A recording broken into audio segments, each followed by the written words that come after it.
questions.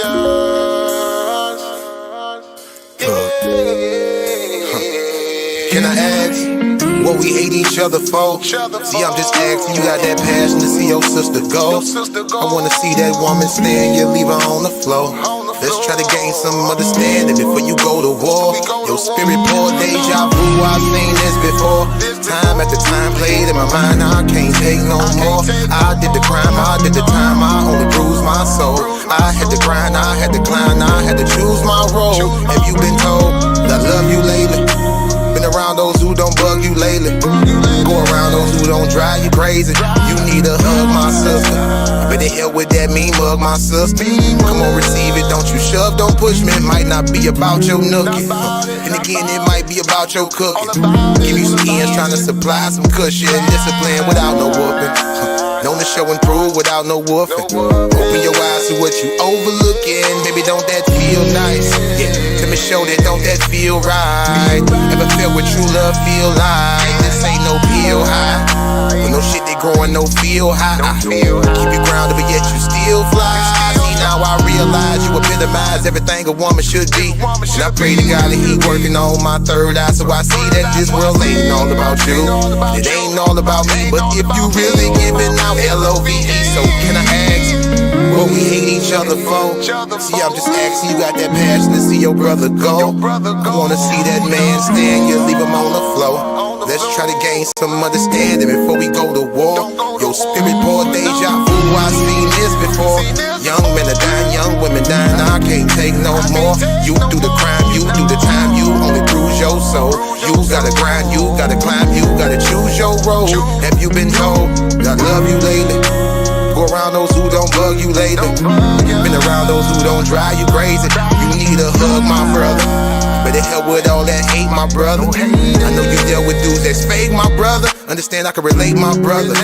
Only so much you can take, my brother. What I'm trying to say, don't let that hate become you. Don't never break, my brother. Let me carry some of that weight, my brother. Better cleanse your soul for it's too late, my brother.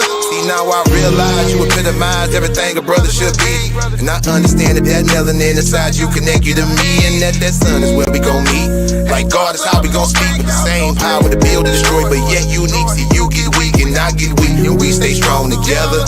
We keep each other inside that light, cause the darkness harms whoever. And you only create a diamond, keep applying that pressure. My crew knew better, go faster by yourself, but we go farther when we go together. I ask what we hate each other for. See, I'm just asking, we got that passion to see each other go. I wanna see that person stand, you leave them on the floor. Let's try to gain some understanding before you go to war. Your spirit pour deja vu, I've seen this before. Young men are dying, young women dying, I can't take no more. I did the crime, I did the time, I only bruised my soul. I had to grind, I had to climb, I had to choose my road. Have you been told that I love you lately? That I love you lately. Have somebody, I love you lately. Say, I love you lately.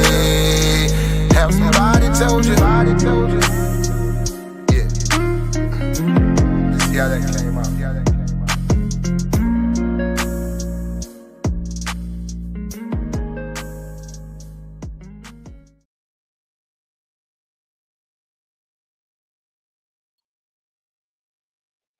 Halito, what's happening, tribe? What's going on? What's happening? I know this is a late live. This is a late live, and I'm gonna be honest with you. For this live, I didn't even send out any notifications for this live, so whoever shows up in this live will just show up in this live.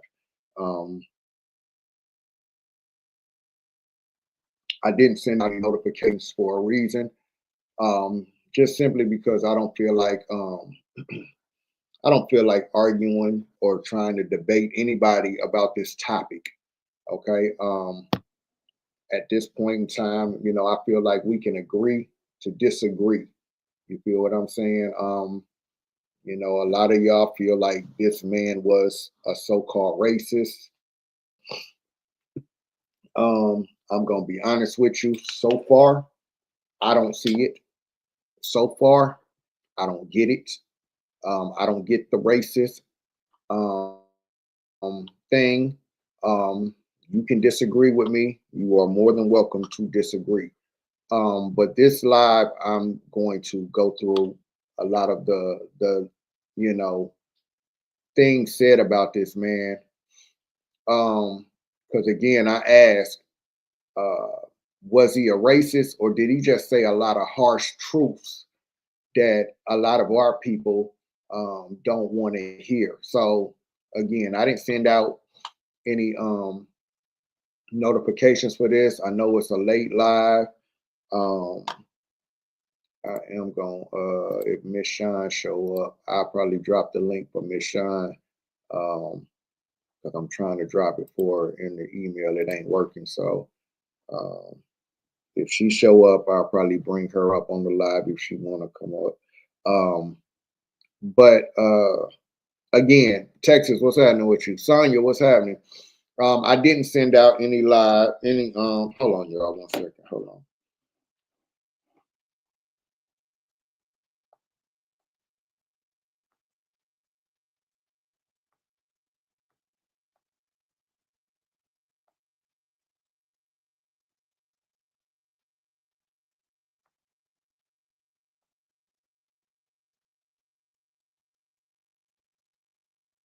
Um,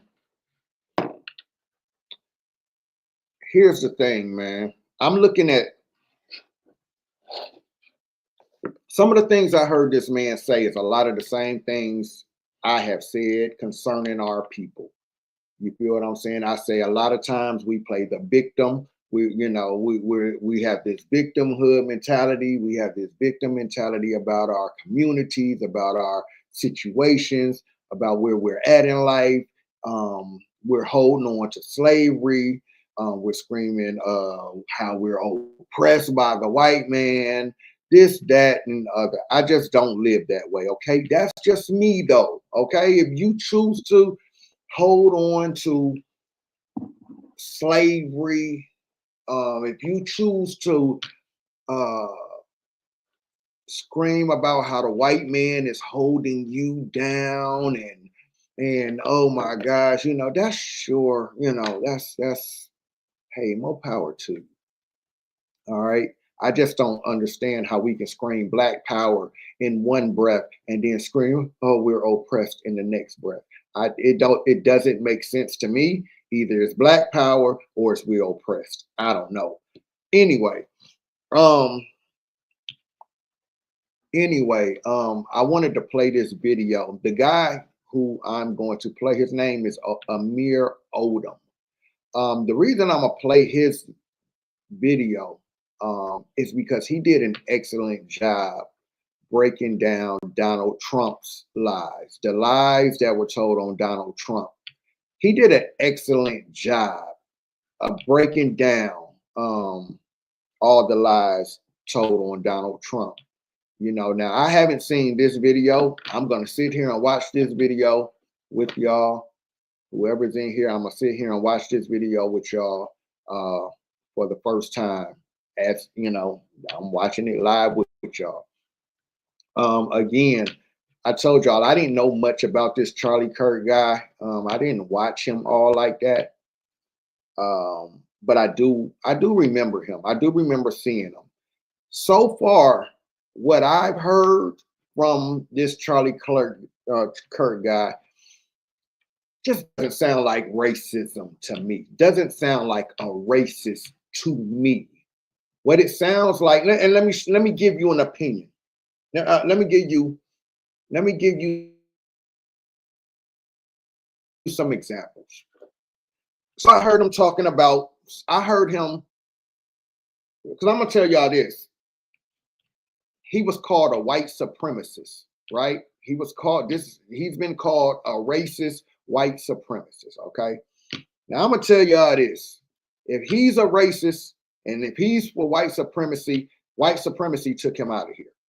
All right, they got him out of here. Let me tell you why I say white supremacy is behind his death. Because he was saying too much stuff that were things to help melanated people out of their situation.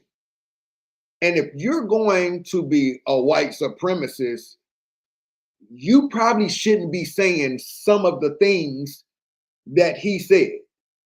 All right. So when I see this so-called white supremacist man telling the black community, hey, you guys need to stop celebrating death and destruction in your community. Stop celebrating that. You're better than that.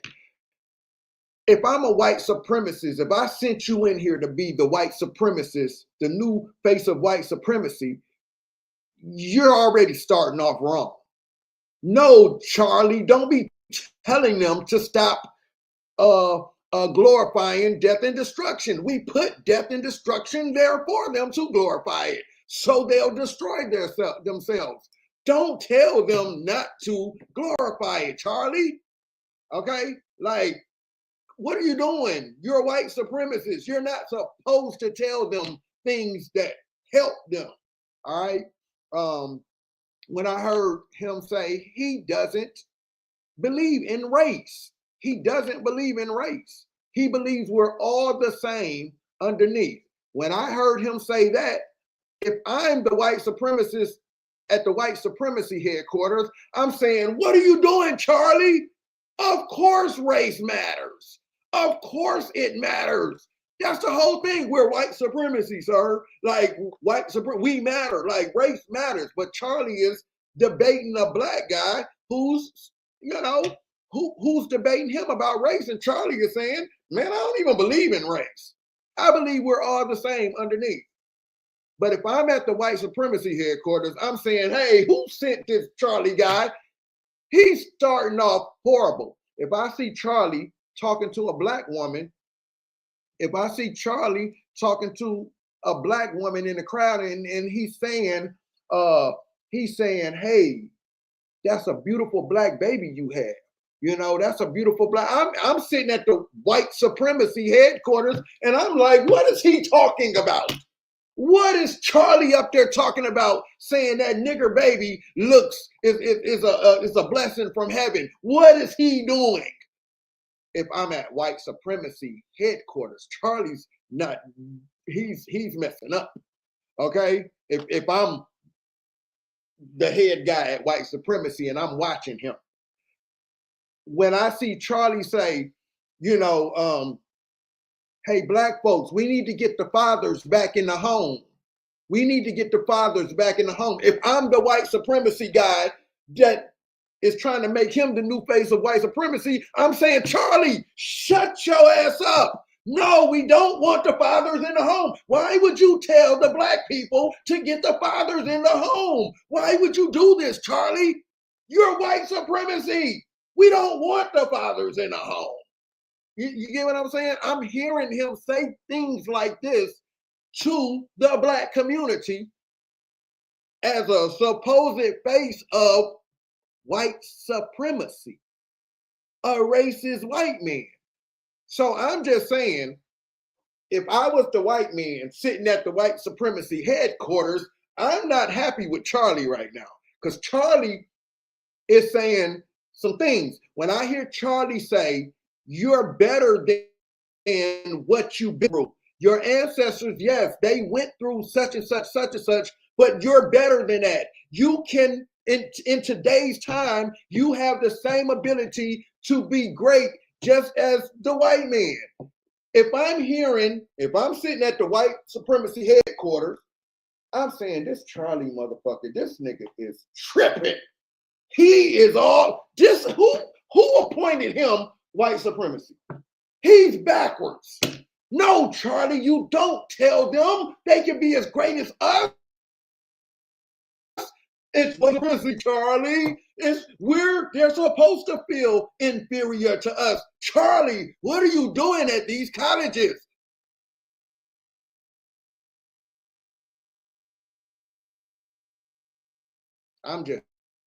These are things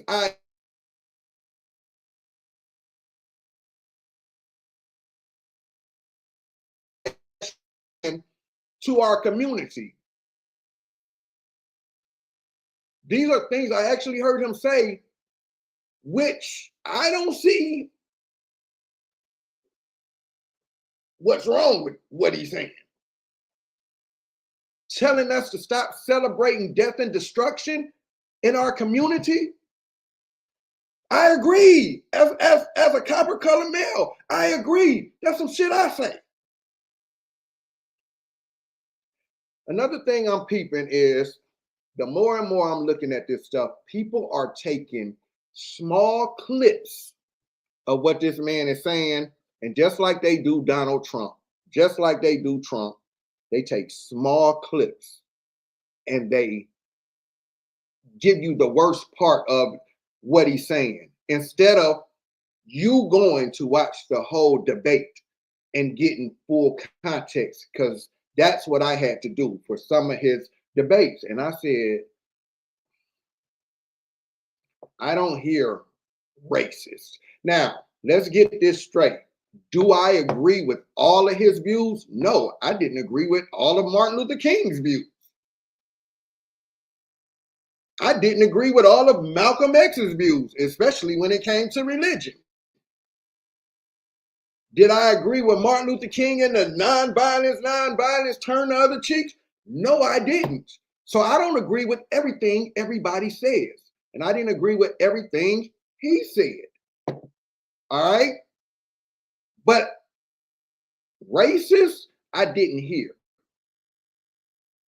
Seeing him out with black people, if I'm at the white supremacy headquarters and I'm seeing black people say, Charlie has gotten many black children to come to the White House, I'm saying, Charlie, what are you doing? That's not white supremacy, Charlie. You don't inspire these Negro children to think they can make it to the White House, Charlie. Why would you take hundreds of children to the White House, Charlie? Hundreds of Negro children. Why would you do this? Who got this guy Charlie in the white supremacy club? And it seemed like to me, white supremacy got Charlie up out of here, because it seems to me like Charlie was kind of doing the opposite of what y'all saying, of him being a racist. It sounds to me like Charlie was telling black folks how to raise above their situation. Stop being a victim. Stop. It sounds like Charlie was saying you can do what you want to do. And it sounds like white supremacy wasn't having that. They wasn't feeling that. Get him out of here. We thought we could bring him in as white supremacy. He out here telling the black folks how to better themselves. Why would we get him out of here is what it sounds like to me. He got knocked off by one of his own.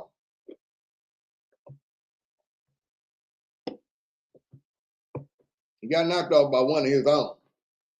It sounds like they wasn't too happy that he's telling the people that he's supposed to be against how to better themselves. And even though some of those things he said may have had harsh truths to them,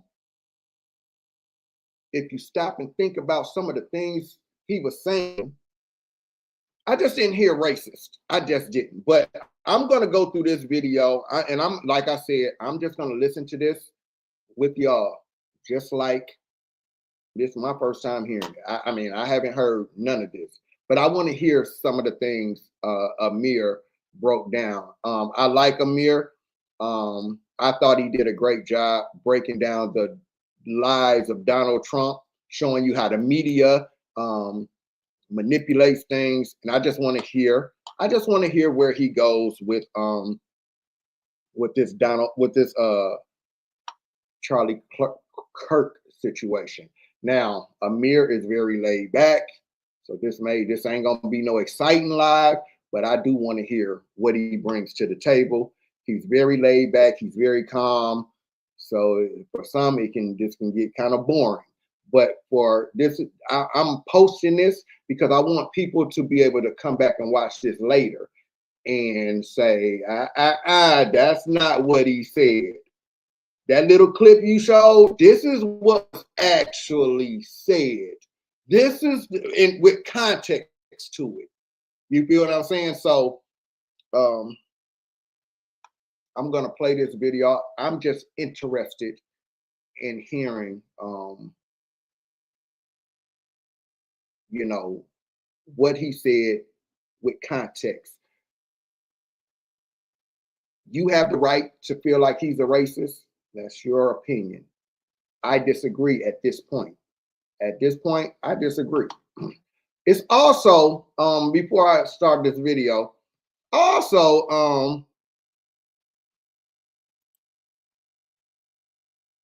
well, don't offer the same courtesy. I commend you, brother, because I ain't got time to teach grown folks what they already should know.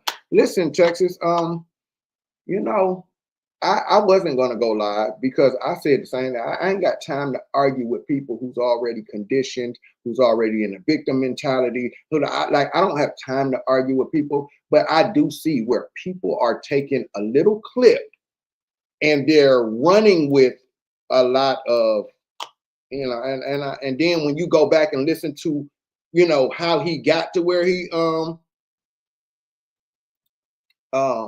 he got,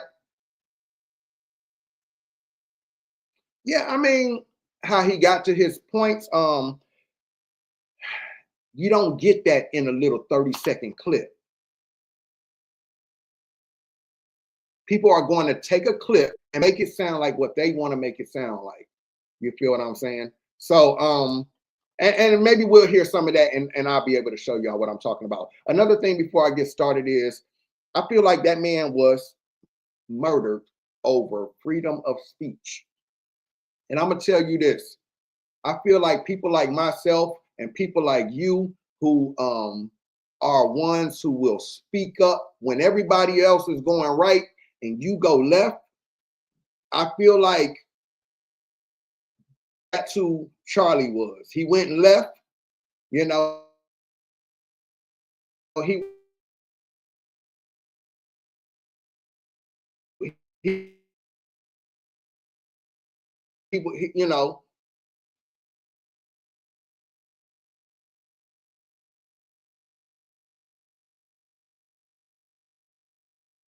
to hear what that man had to say. So what if he was a racist? Did that mean he deserved to die the way he died? So what? It's just what I feel. So what? It's 2026. Half of y'all are racist. Half of y'all are just as racist, right? And I feel like they're trying to make it to the point where everybody is censored. You have to watch what you say. You can't go against what other people are saying. I feel like we're getting to that point. If you're talking too much, helping the people, helping humanity, we're going to get you out of here. We're going to get you out of here. And I feel like that man was helping if you paid attention. I mean, from what I've seen so far, you don't tell people that you want to oppress how to better themselves. And that's what I heard. I heard him saying things that help our people. And I feel like white supremacy, for those of y'all that believe in white supremacy, got him up out of here. Oh man, we thought we had one. We thought we had a new face of white supremacy. This man out here telling these people how to better themselves. This man is out here supposed to be for white supremacy. He out here challenging them to do better. He's out there telling them that they have just as much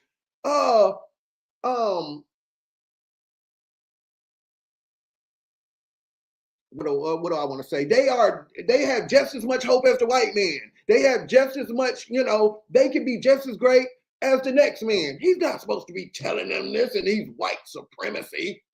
He's supposed to be making them feel inferior. Let's go, man. Let's see what Amir talking about. But I do feel like this is an attack on freedom of speech. All right. Yeah, probably. You could be right. I want to see what this guy has to say. So let me pull this up.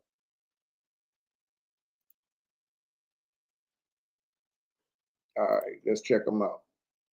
Remember, he's kind of laid back, kind of talks a little slow, but he does great breakdowns, and I want to see what he says about Charlie Kirk.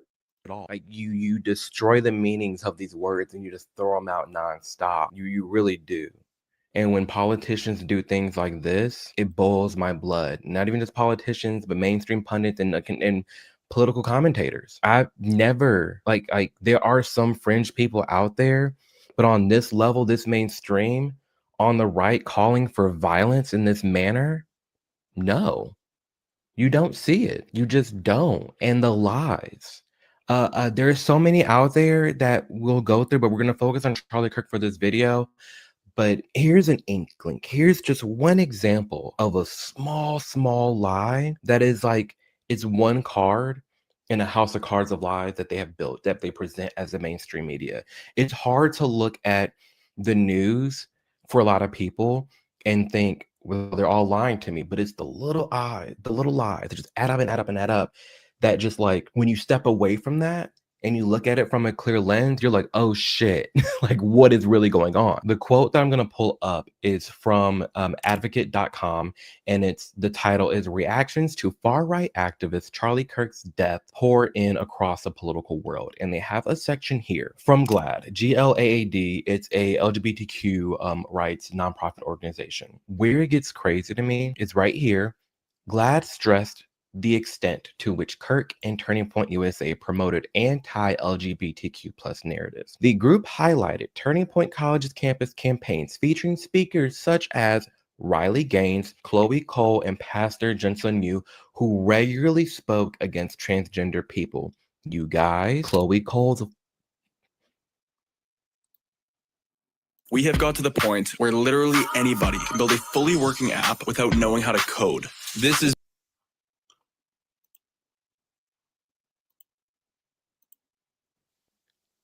trans.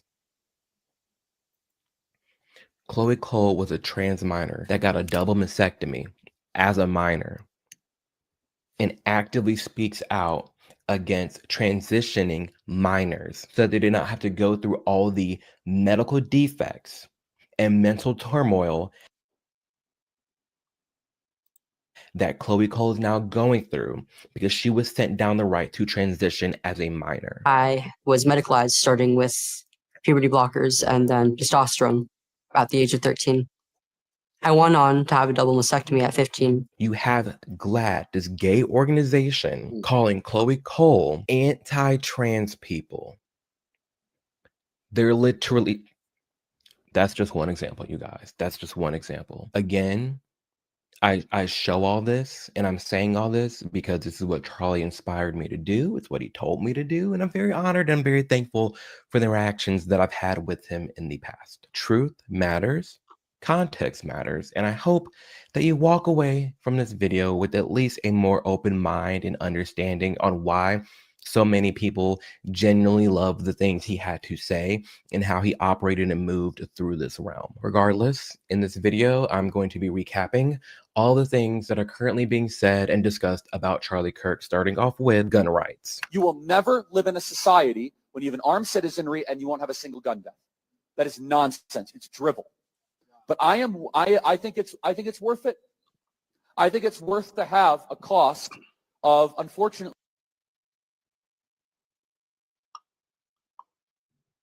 some gun deaths every single year so that we can have the Second Amendment to protect our other God-given rights. That is a prudent deal. It is rational. And this is important because it's a clip that's kind of like a gotcha. Well, Charlie called for this. He asked for this. No, he did not. There's a strong difference between advocating for gun rights because you can protect yourself, but your personal safety, and also from a tyrannical government versus the right for mentally ill people to commit political assassinations. There's a major difference, and obviously there's some context that goes into that. He's not advocating for political assassins to take place. He's not advocating for crazy people to just go out there and be shooting people willy-nilly. No, he's acknowledging the fact that some shootings will happen, but we also can acknowledge that this assassination of Charlie Kirk is bigger than just a random shooting. That's not what this is. This is a planned and targeted attack. That's what that was. It was an attempt to silence this growing, this extremely growing faction of people that are going against mainstream media, speaking up for the truth and being loud about it. That's kind of what I was just saying. That's kind of what I was just saying. I feel like this is an attack on freedom of speech. And yes, I do agree. There's too many of us waking up, doing our own research and things like that. And we're the type of people that they don't want our voices heard. When you go against the grain, when you think for yourself, when you research for yourself, and you're not going along with what mainstream media is feeding to you, or what your little echo chamber groups are feeding to you on social media. And you're thinking, for those are the voices that they want silenced. And I do feel like it's an attack on those people using their voices to speak up against certain things. That's basically going against the machine movement that Charlie has been behind and is highly, highly responsible for. And all this did, honestly, was push forward his beliefs even more. Yes, unfortunately, bad people get a hold of guns and they do something horrible, but I'm not looking at that clip of Charlie Kirk and think, well, he clearly asked for it because, he's fine with citizens having guns. No, that's just not how that works. Empathy. Now, there's also a clip that's going around of Charlie Kirk talking about his opinions on the word empathy, and let's just hear what he has to say. The new communication strategy is not to do what Bill Clinton used to do, where he would say, I feel your pain. Instead, it is to say, you're actually not in pain. So let's just, very short clip. Bill Clinton in the 1990s, it was all about empathy and sympathy. I can't stand the word empathy, actually. I think empathy is a made-up New Age term that does a lot of damage, but it is very effective when it comes to politics. Sympathy, I prefer more than empathy. That's a separate topic for a different time. Important. At the end, he says, sympathy is what I prefer more than the word empathy, because he feels like empathy is a word that's being taken advantage of. And it is. It is an overblown word. It is a word that has been, if we're going to explain that quote and what he was referring to and talking about, this idea that's been growing that we have to be empathetic of everybody. And there comes a point where our empathy clouds our judgment. There comes a point where you're so empathetic. Instead of just having sympathy for somebody, you're so like, I feel your pain and I don't want you to have pain. Here, just take anything, where that ruins society. Something that I often think about is this growing hatred, like infighting within the LGBTQ community. And I'm not kidding you guys. There's a growing faction of trans men who hate gay men because trans men are saying trans men are men. The only reason I'm gay, I'm sorry, we're all due respect to females out there. The only reason I'm gay is because I don't like women, like biological women. I don't like biological women. Trans men are biological women. Obviously, that's not going to work out. So you have some gay people like, you need to be empathetic towards these trans people and recognize them as a man that they are. We're different. And then people are like, well, that hurts their feelings. You're being transphobic. You're being a bigot. And it's being overused. It's being overused. Oh, well, we have to be empathetic towards Leah Thomas changing in the restroom and identifying as a female. Leah Thomas is walking into this women's locker room, slanging the elephant trunk all around, making all the women, biological women, feel uncomfortable. But people are using the term, oh, you have to be empathetic towards Leah. Leah identifies as a female. She's a female. That word is being used in a negative manner. That's what all that was talking about. He appreciates and values the word sympathy. So people are taking this quote out of context and say, well, I don't have empathy for Charlie because Charlie doesn't like empathy. Look deeper. Stop listening to friend groups. Stop listening to tweets. Stop listening to TikToks. Like literally, just think deeper about these things, you guys. Think deeper. Think critical. And the truth will be revealed. Gay people. I'm a gay conservative, and I just want to ask you, what do you have to say for people like me who kind of feel like, I guess, it's kind of hard for gay conservatives because there's not a lot of us. So, like, what do you have to say to other gay people who need to realize, like, they do have a choice? Yeah, first of all, welcome to the conservative movement. I don't think you should introduce yourself just based on your sexual No, I attractions. agree. I like because that's not who you are. I like to be thought of as a person, and For sure, you are a complete human being, and I'm sure you treat people well, and you're studying something. So I want to get away with this idea that you're gay anything. I just think that we have gone a long way in the negative direction in this country, where we act as if the most important part of your identity is what you do in the bedroom. It doesn't mean that much to me, but if you ask from a perspective as a Christian, I don't agree with that lifestyle. But politics is about addition and multiplication. I imagine you agree with a lot of what we talk about. absolutely. Right? Strong borders, strong country, and for that, we welcome you into the conservative movement. If you get stuck on the melody, or if you just feel like you can't get a song started, Output's co-producer is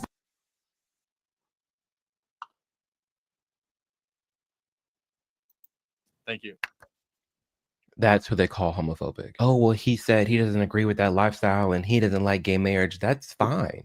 You don't have to think 100% with me on board. And just because you don't like what gay people do doesn't mean I'm gonna write you off as a bigot, homophobic person. And Yeah, and a lot of times, because we may not agree with it may not be our cup of tea, we get labeled as homophobic, or I've even heard, because we don't agree with men going in women's restrooms or women in men's restrooms and things like that, we're homophobic because of that, because of these things.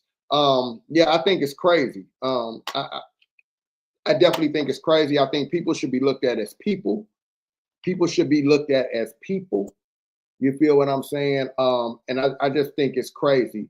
Like I said, I'm just listening to this, for the first time. But I get right there what they're saying, because if you don't agree with their lifestyle, I have heard people, oh, you're homophobic, because hey, I don't agree with men going in the women's bathroom with my daughters, and that's not homophobic. And I think that's where some of the gay community even bump heads at, because this is where you have people like him who's saying, hey, I agree with the heterosexual people. You feel what I'm saying? I agree with the straight people. You're not a woman. You're not, that's I do get in, as far how they'll call you homophobic because you don't agree with their lifestyle, or you don't agree with the agenda that's being pushed through that community. and like, boom, it's not going to talk to you for the rest of my life. No. Do you have any idea how gay Turning Point is? With all due respect. You have any idea how many gay people is employed there? Any idea how many gay influencers have been on Turning Point's platform? Like, I can't comprehend this idea that he's this homophobic bigot just because he is very fond of his religion and he doesn't think two guys should be able to get married. There's a lot of people that think that. I personally think the government should just be out of marriage completely. But again, I'm not going to write somebody off just because they have one opinion. One opinion that may change. One opinion that we probably can reach a middle ground, like the government getting out of marriage. But very kind, very respectful, very opening to lots and lots. No, LL, they do have beef though.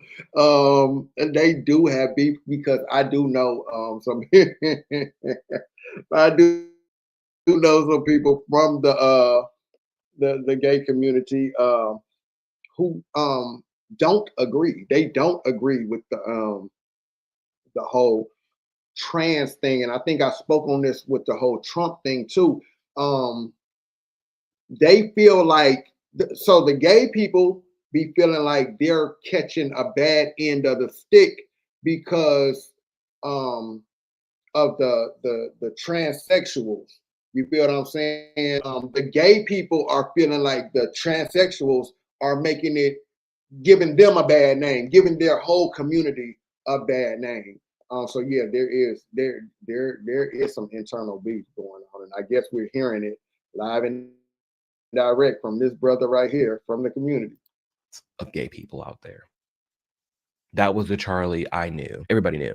Like he was very nice and cool with lots of different gay people out there. It was not that big of a deal. Trans people. I just want to say I'm a transgender male. What age should kids be able to get things like hormone therapy? Because I don't know what's true, what's not. Tell me, are you comfortable telling me your story? I've known that since like 3rd grade, and I'm currently 19, almost 20. I've known basically since then. I didn't start going by like a different name until 7th and 8th grade. I just don't know, like with the the whole medical stuff, like what's true, what's not. I'm gonna let this person finish, but Charlie gets called a transphobic bigot. The crowds get called transphobic bigots. There's a trans person that went through that crowd, is asking a question,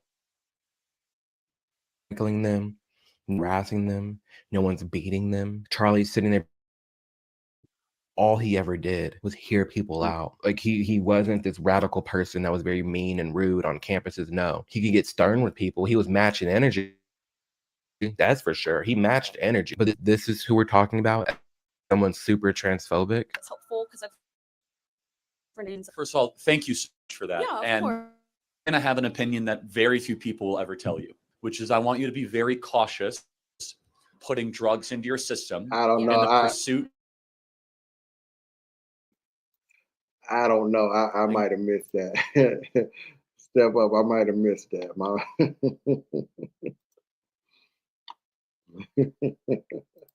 I might have missed that. Hold on. I'm curious too now.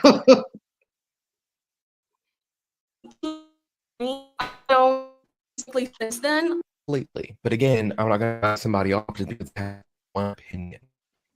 One opinion that may change. One opinion, get marriage, but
Mic check, mic check, mic check. My bad, y'all, man. This stupid ass internet, man. Give me 1 second.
My bad, y'all. This internet is horrible over here, man.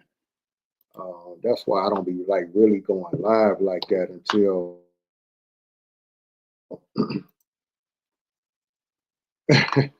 yeah, man, the damn internet be acting stupid over here, man. That's why I don't really be going live like that. I'm in the process of relocating, man, and the internet over here is garbage. So, give me 1 second, man. I'm trying to get this back up. But I'm looking at how. Let me see if I can switch to my shit. That's why I don't be wanting to go live like that. That's why I be kind of doing the videos instead, man, because internet over here is garbage. Let me see if I can switch over.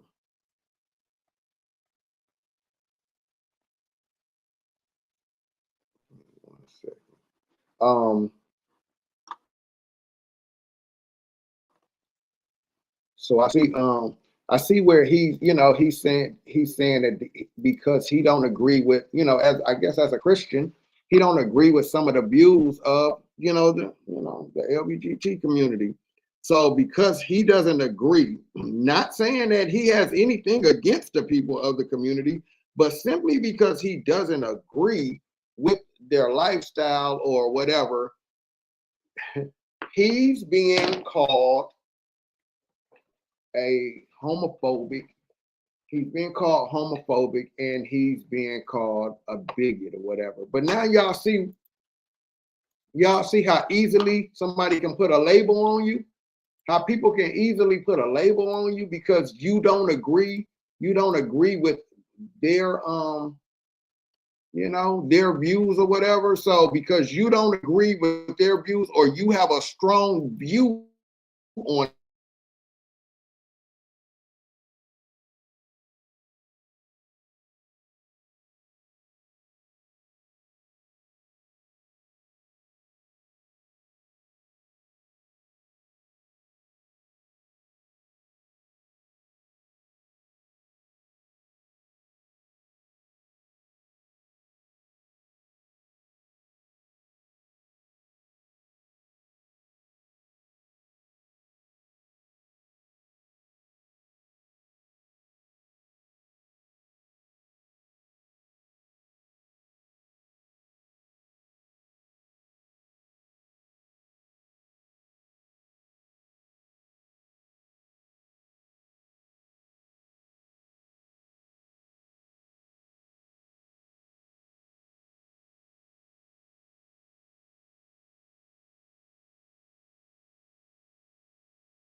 Mic check, mic check. Big Dog Philly OG, what's happening? What's happening?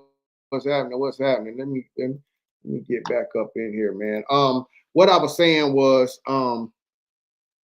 you see how easy it is for people to put a label on you. You feel what I'm saying? If you don't agree with their views or whatever. So simply because I guess as a Christian man, this man doesn't believe in. He doesn't believe in the the lifestyle of the LGBT community. He's being called a homophobic because he doesn't agree with the lifestyle, especially through his religious beliefs. You feel what I'm saying? So this is why I was asking the question, like, what we hear about him saying about our community, is he really being a racist in what he's saying? Or is it just a harsh truth that sometimes we just don't like to hear, especially coming from somebody from another race? It's kind of like basically saying, hey, mind your business. You know what I'm saying? Mind your people. Don't tell us about our people over here. He could be saying all the right things about our people, but because he's from another race, oh, you're a racist to even say something like that. So I'm asking, is it really hate speech or is it speech you hate? You feel what I'm saying? So perfect example. I give you an example of what I'm talking about. Take the rapper Russ. Russ is I think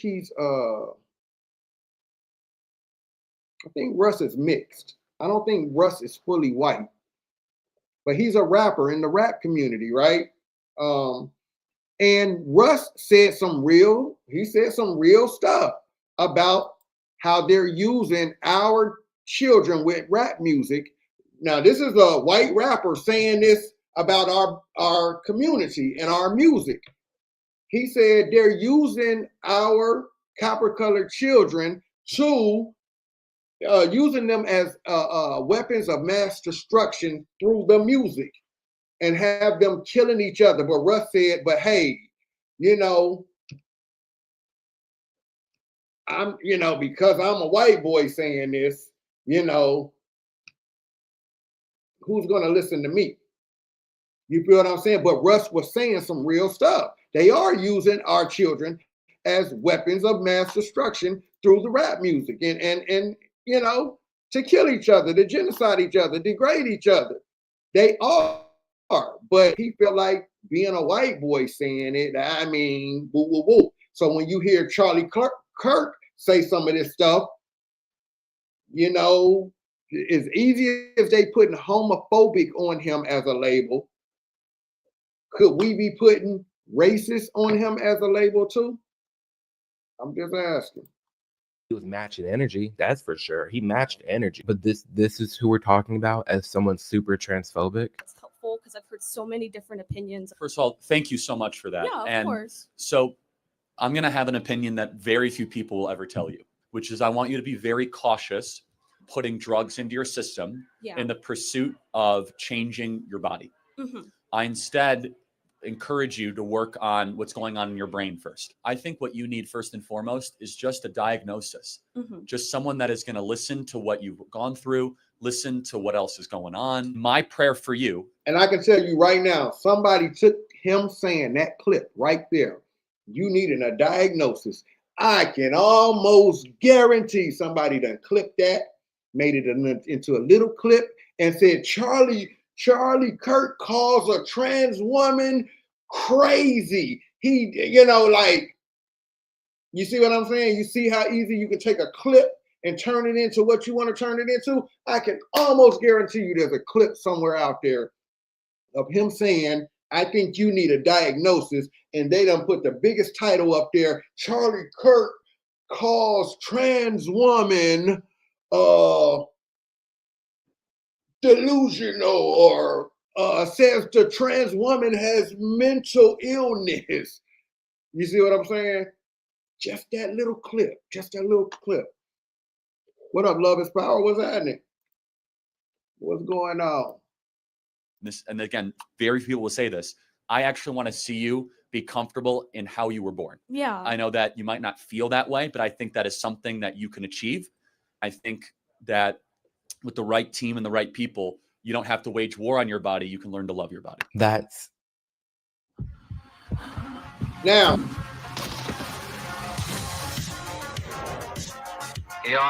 now let me ask you this.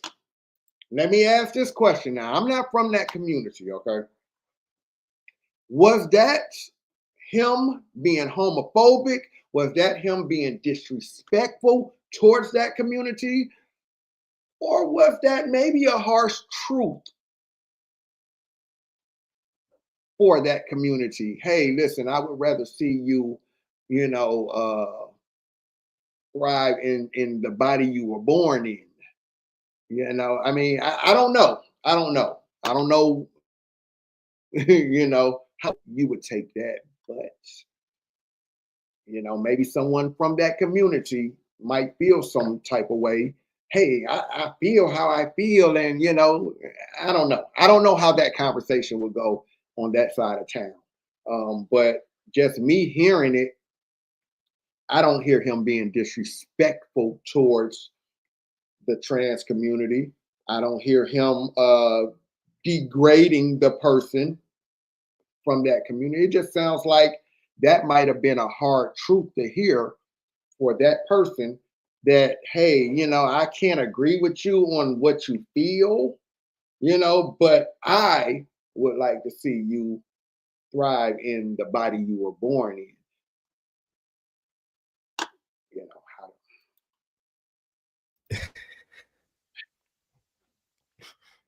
That's the people.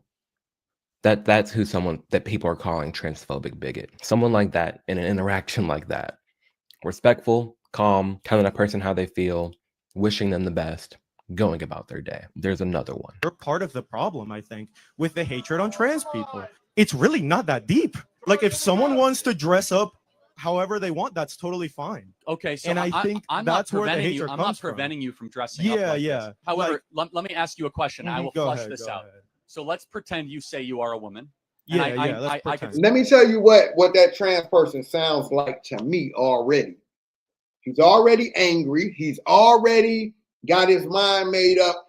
He sounds to me like the victimhood people when he gets to talking about race in the Black community or whatever.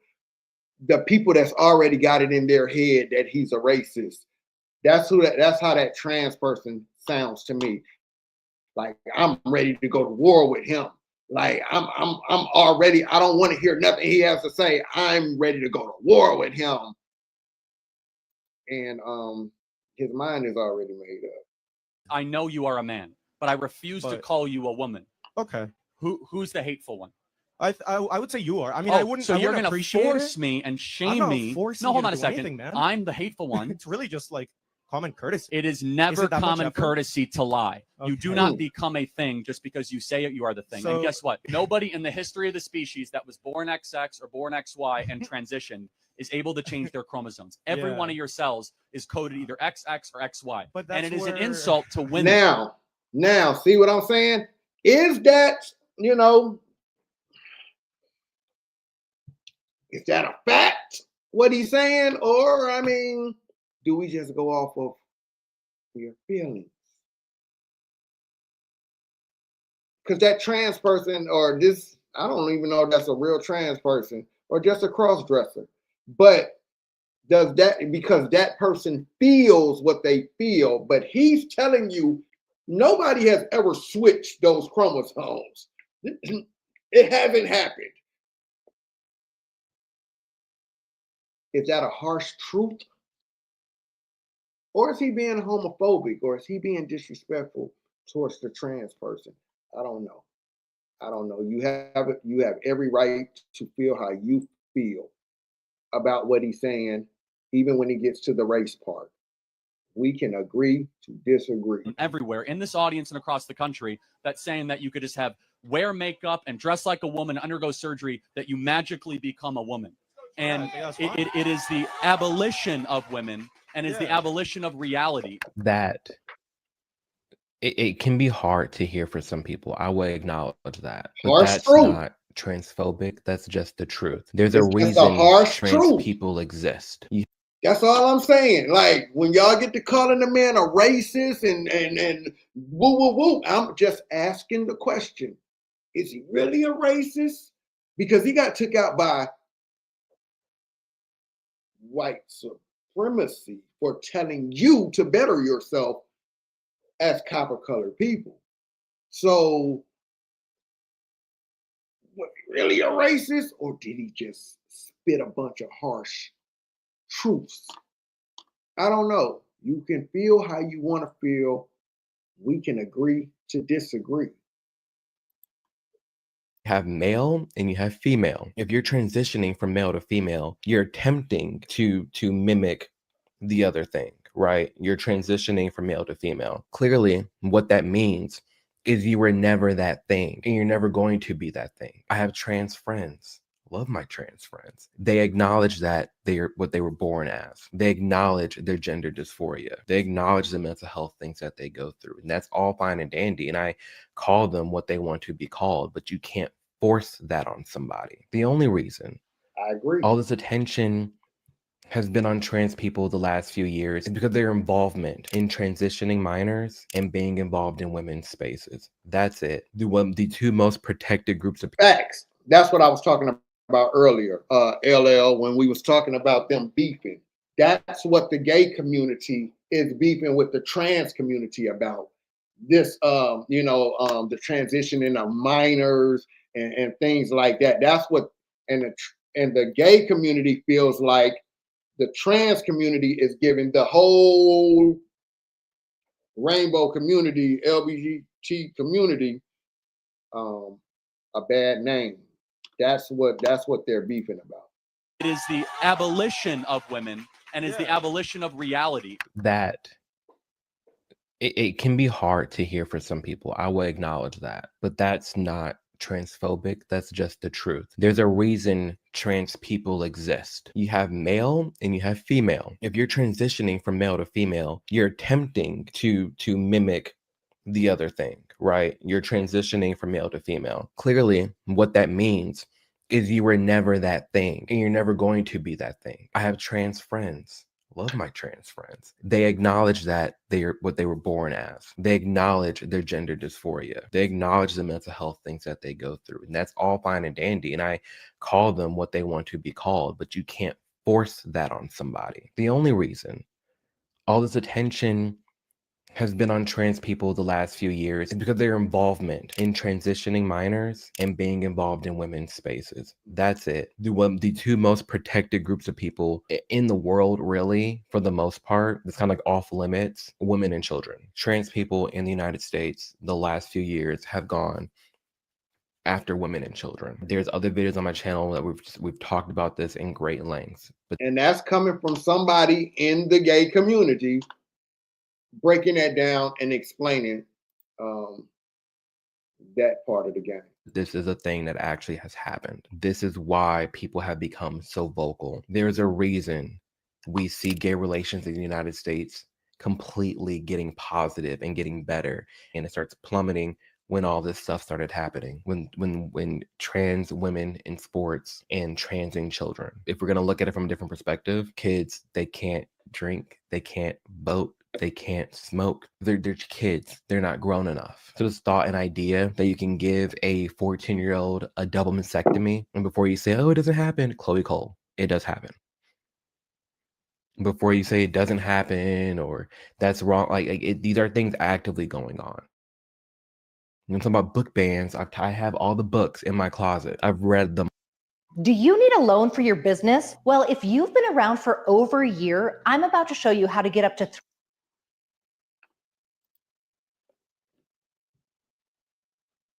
Yeah, that's kind of deep. All the LGBTQ books that have been banned. It is actually it's literally corn. Being giving instructions on how to please yourself. For sixth graders? Yeah, I was just going to say, these are books that they are actually presenting to our children. These are books that have actually been into the school system. the trans are going to the schools and reading them to the children. Yeah, that's really an active thing. Again, I wasn't going to be sitting here being told how to think. I bought the books. You can buy them. You can look in them and you can decide for yourself if you really think that's appropriate for 5th and 6th graders. It's not. But on the topic of trans, Charlie Kirk really stood up for the women and children.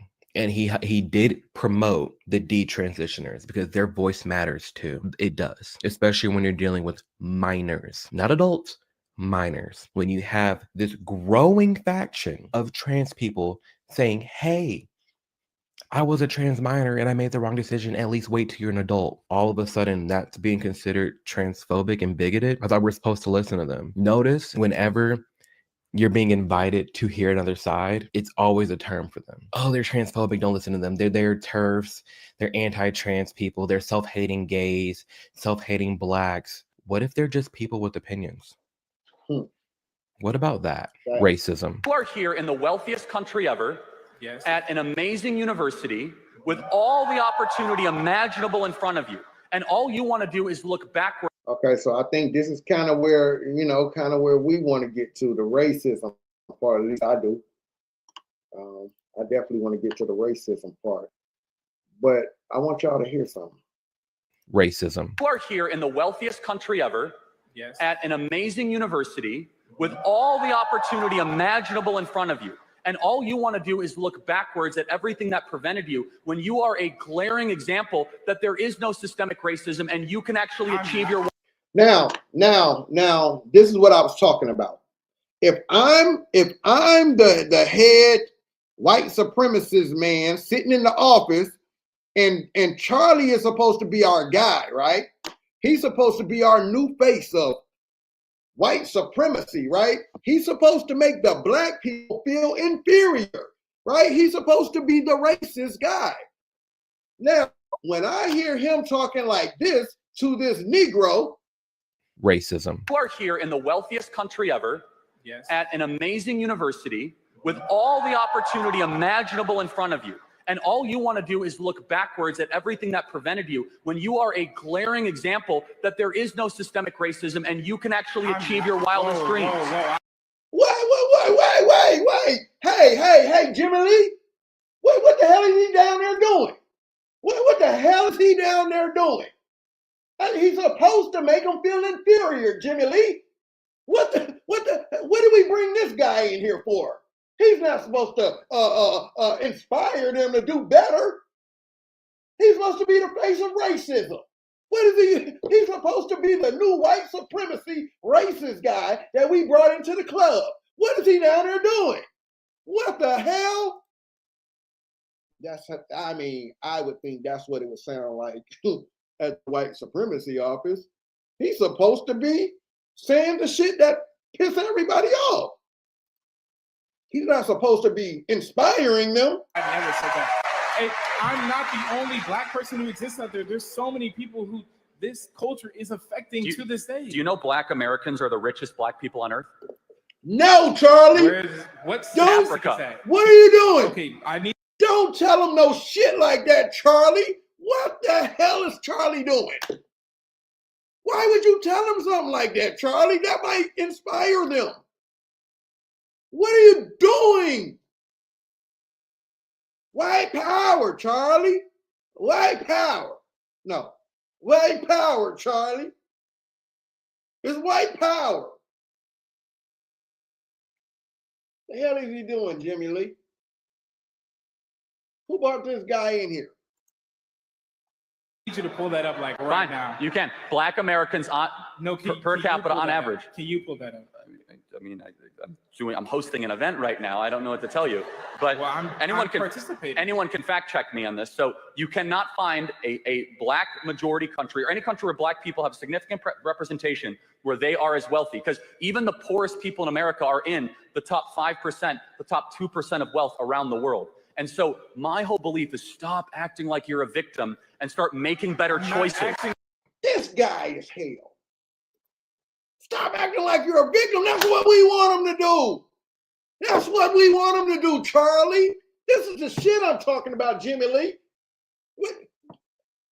We want them to be victims, Charlie.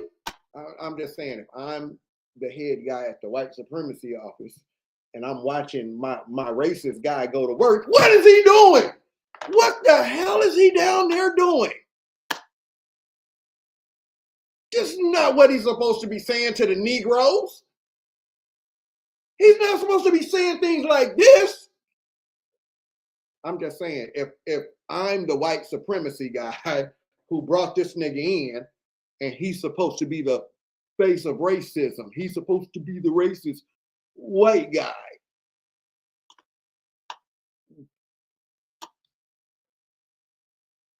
I'm sitting back at the office like, what the hell are we doing with this guy? It sounds like he wants them to win. I thought he was on our side. Whose side is this guy on anyway? If I'm the white racist guy sitting in the office watching Charlie go to work. That's not racism. I am my ancestors' dream.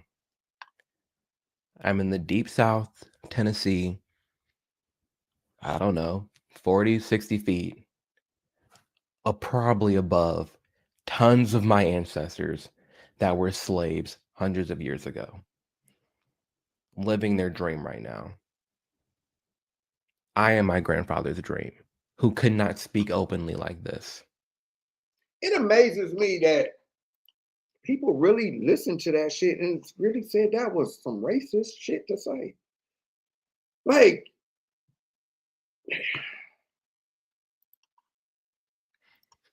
who actually dealt with the Jim Crow laws, who actually dealt with the real racism. What if you can create your own website by saying, this is what I want? With Wix, you can. I wonder, like, why I'm would afforded every anybody think that was opportunity any racist? white person is Why would anybody think what he just said was racist? on this in this country right now. Are there economical differences? For sure. Are there some systemic things that we can get into? For sure. But I'm not going to sit here and act like I don't have it better than every other generation of Black people that have come before me in this nation. I have it better. We all have it better. We genuinely do. I don't understand how people can sit here and call Charlie Kirk a racist when even back in 2018, 1920, hosted events like the Young Black Leadership Summit, where he would take 200 to 300 young Black people all across the United States. What? What? He did what? He did what and why? I thought he was the racist guy. Like, come on, what are we doing? Why would he do something like this? And he's a racist. He's just as bad as a racist as Trump is. Golly, like, why would he host an event for Black children? For Black what? Amir, did he really do something like this? For sure. But I'm not going to sit here and act like I don't have it better than every other generation of Black people that have come before me in this nation. I have it better. We all have it better. We genuinely do. I don't understand how people can sit here and call Charlie Kirk a racist when even back in 2018, 1920, hosted events like the Young Black Leadership Summit, where he would take 200 to 300. He hosted the event, the Young Black Leadership Conference. I'm gonna see if I can look that up. I'm gonna see if I can find that online. And I want to hear what he said to these people at the Young Black Leadership Conference. You mean he's hosting? He's hosting? You mean he's hosting Young Black Leadership Conference events to help promote people to be leaders, help promote copper color children to be leaders? Why would he want to do a thing like that if he's a racist? I'm just saying, I don't get it. I don't get it. I'm probably tripping. All right? I'm probably the one tripping. Listen, man, call me what you want. At this point, I'm going to agree to disagree on the racist thing. I mean, and not just because of these two clips, because I've been doing my own research, and I don't see racist. I just don't. And furthermore, the fact that he was taken out by a YT person, furthermore, makes me feel like he was saying too much stuff that benefited us that they didn't like. I'm just saying, maybe that's why they got him up out of here. I mean, it was one of his own that took him out. For sure. But I'm not going to sit here and act like I don't have it better than every other generation of Black people that have come before me in this nation. I have it better. We all have it better. We genuinely do. I don't understand how people can sit here and call Charlie Kirk a racist when even back in 2018, 1920, hosted events like the 19 Young Black and 20? Leadership Summit. Wait a where he minute. was- So he did 18, 19, and 20? He hosted Young Black Leadership Conferences? Yeah, he probably should give up being a racist too. Him and Trump are garbage at being racist. Take 200 to 300 young Black people all across the United States, invite them to DC, invite them to meet the president, invite them to the White House, invite them on this journey in this conference to learn more about the Black history in this nation from other Black people, to hear about stories that aren't taught in schools, to see a different side of our past as victors and not victims, being a part of founding organizations like Blexit, where they are active in a ton of different states, in a ton of low-income Black neighborhoods, giving young Black kids mentors, school supplies, rides, field trips, events, block parties, that man. But people just want to say, oh, he was racist because he said this one thing. That's not how this works. You're allowed to have an opinion. You're allowed to say things. And also, you as a person watching this video, you're allowed to fact check everything for yourself. You're allowed to think deeper and think critical about the things that are being said. That's okay for you to do. And the things Charlie Kirk often talked about blew my mind, especially on the topic of race. Because as someone, again, who was in the streets marching with BLM, crying my eyes out because of the pain that I felt being a Black man in America and a gay man, double marginalized, double victimized, and going to these events and meeting these people and talking to these people and realizing, wow, actually, I don't have it that bad. You could have told me 10,000 Black people were being shot and killed by the police, unarmed. And most years, more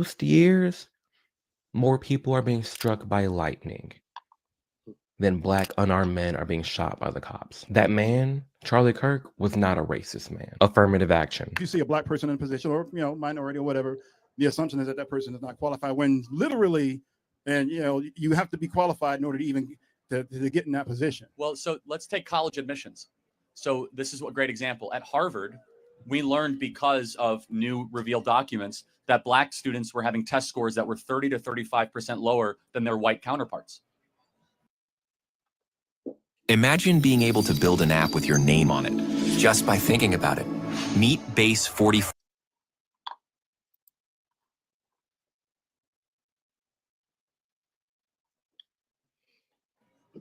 Okay. And so therefore, if you saw a Black kid at Harvard, it's a fact that they were not having the same test standards as their white counterparts. Still doesn't matter. The kid has to get through. He's got to get through the classes, do the tests, do all the research. Well, they actually drop out at a greater rate too. But the point being is just the idea that they were there, number one, took a spot from an otherwise qualified individual that might be white.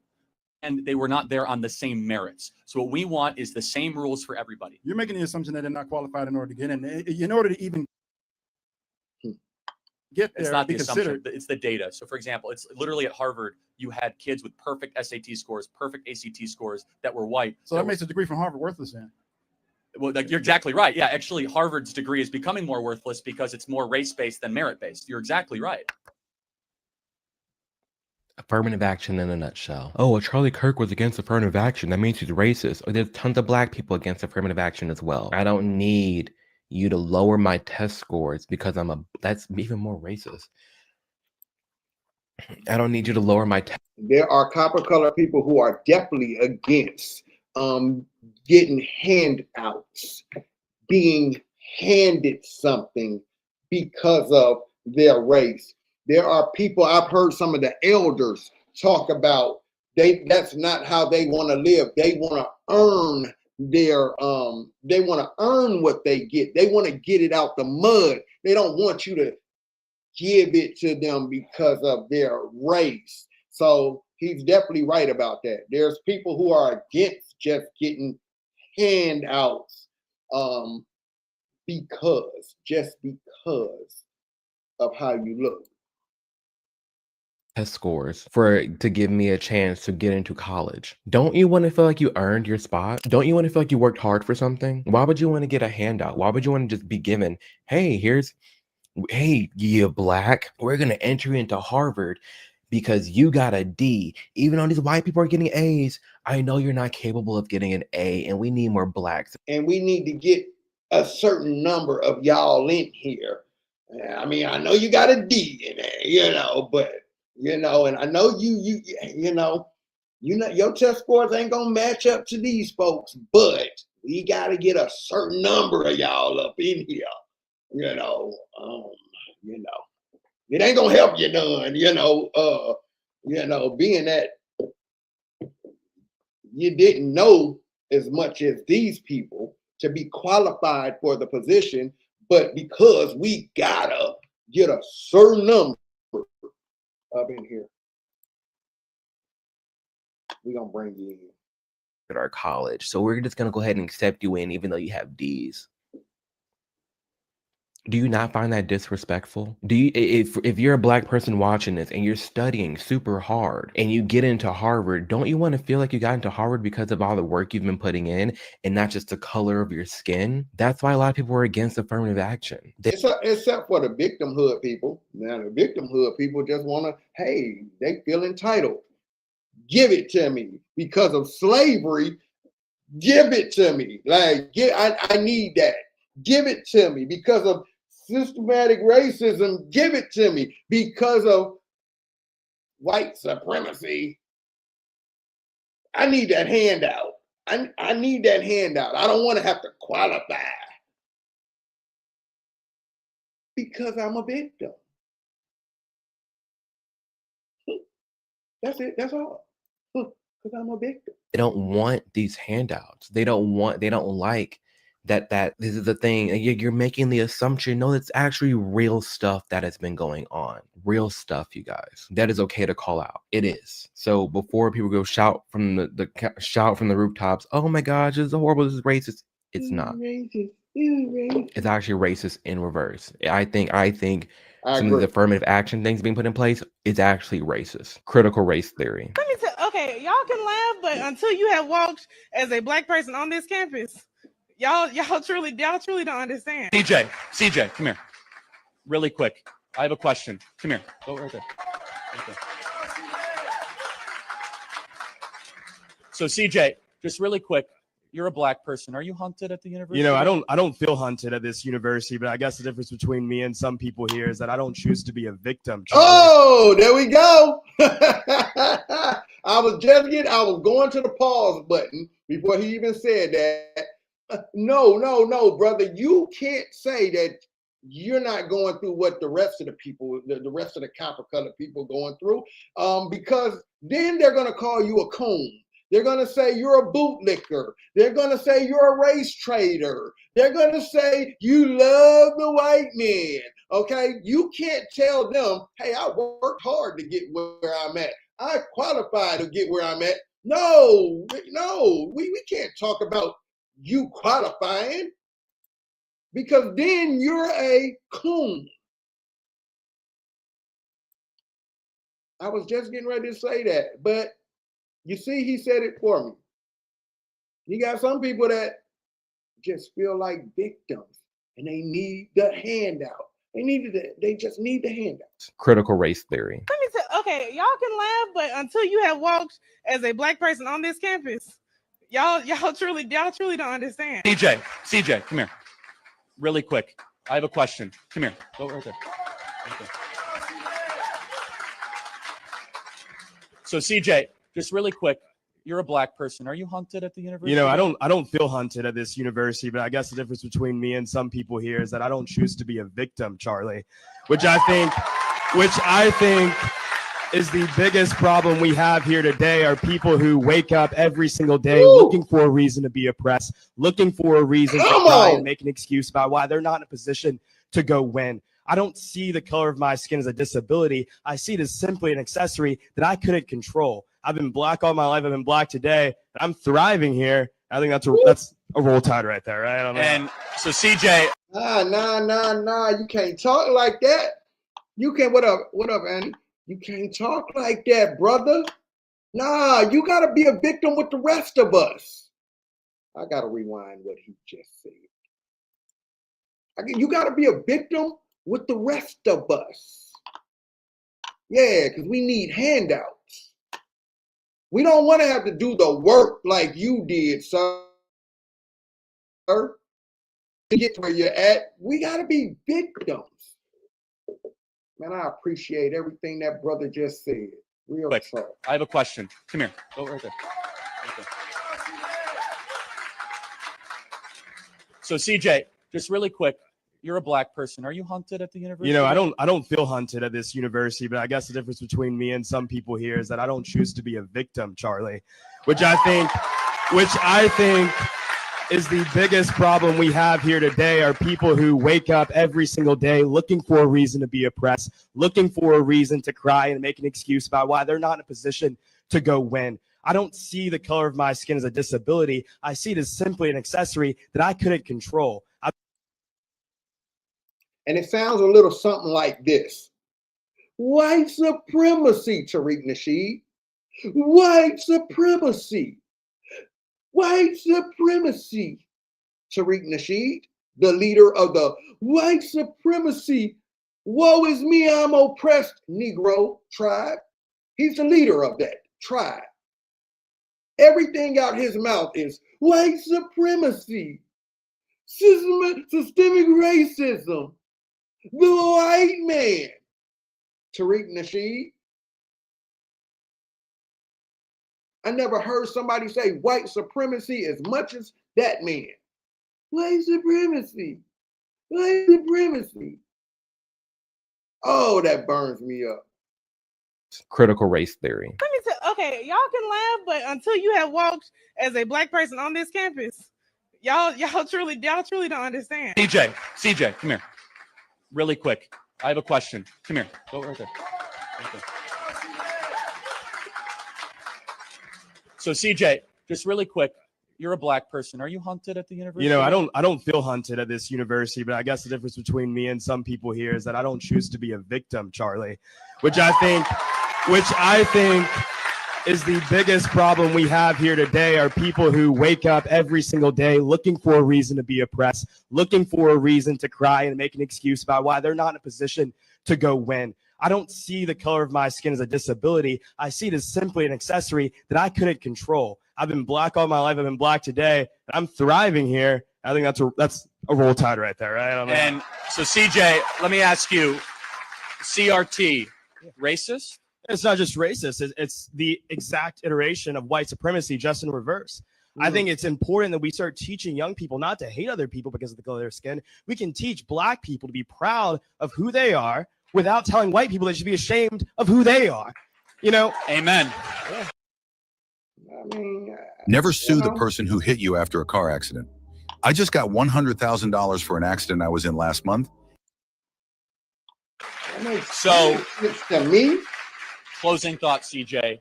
Is this trying to divide the country? It's not only trying to divide the country, it's trying to break apart the foundation upon which it was built. You know, people forget the words of MLK, Rosa Parks, all those people who fought so hard for us to be united country, where we didn't see the color of one's skin, but their character. This is about taking us away from the vision and the dream of Martin Luther King and just taking us to the dream of Kamala Harris. And I don't want to live that dream. Amen. CJ, you're a great American. Give it up for CJ, everybody. So good. That is my friend CJ Pearson. Shout out to CJ. Incredible video. That sums up really well how Charlie Kirk and a lot of other people felt about critical race theory. And it's interesting, you know, that black girl that started off the video If you were Black on this campus, you would see how we really feel. We have to stop speaking on behalf of everybody. Facts. We do. Facts. Because that quick, there's another Black person, another student at that came through and said, yeah, I ain't going through what you going through, Miss Victim. I ain't going through that. So I don't know what you're talking about on this campus, Miss Victim. Miss I'm a victim. I don't know what you're talking about. Just that fast, somebody popped up like, that would be me. That would be just like me. I would pop up and be like, yeah, I don't know what you're talking about, lady. I don't go through all that. At university, in that audience that said, I'm having a different experience than you. I love it here. I'm thriving here. Mindset matters a lot, you guys. And on the topic of critical race theory, we're allowed to teach Black history. We're allowed to, it's American history. We're allowed to teach those things. I never understood this concept of critical race. You're focusing on race and Black History Month. No, we don't need it. Just incorporate a Black American and Black history into our nation's history and teach it all year round. I don't need a separate month to celebrate my race. I actually think it's racist to reduce my lineage and my family's American history to 1 month. It's just American history. And we can talk about it, we can teach about it without teaching Black people to be victims, that they're owed something from white people and have white people feel bad for being white because of what happened in the past. It's the past. 400 years. 400 years. We don't need Black History Month. Come on, man. We don't need Black History Month. For what? For what? We don't need Black History Month. Teach our history all year. Teach it all year. American history. We need a month of war, especially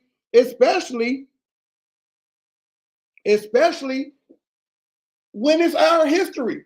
Like, we mainly make up the history of this land. Shit, what we need a month for? No, teach our history all year. And teach it right. Teach it right. Nah, don't give us no month. We built this country. This is our land. What are you talking about, a month? How y'all gonna give us a month? Nah, man, come on, man. I don't feel bad about it because things have changed. Again, in my ancestors' dream, I'm afforded every right they wish they had. They can't even fathom the life I'm living right now. They can't. So on the topic of critical race theory and using that to call Charlie racist, kind reminder, there are tons of Black people who are against critical race theory too. So you're gonna sit here in front of my face and all these other Black people's face and call them all racist and they're race traitors and they hate themselves? Or you're gonna have critical mind. You're gonna think hard about this and really think, damn, what are some other perspectives on? No, y'all are right. Y'all, they need to start talking about all of that. All of that. Everything. Right? Everything. A month. Y'all been playing us for a long time, like a month. A critical race theory that must not be hearing. What do other Black people have to say about critical race theory? What was Charlie Kirk really saying about critical race theory? What was so hateful that people think, but then also so many other Black people loved? Look into it. Illegal immigration. I don't like your t-shirt.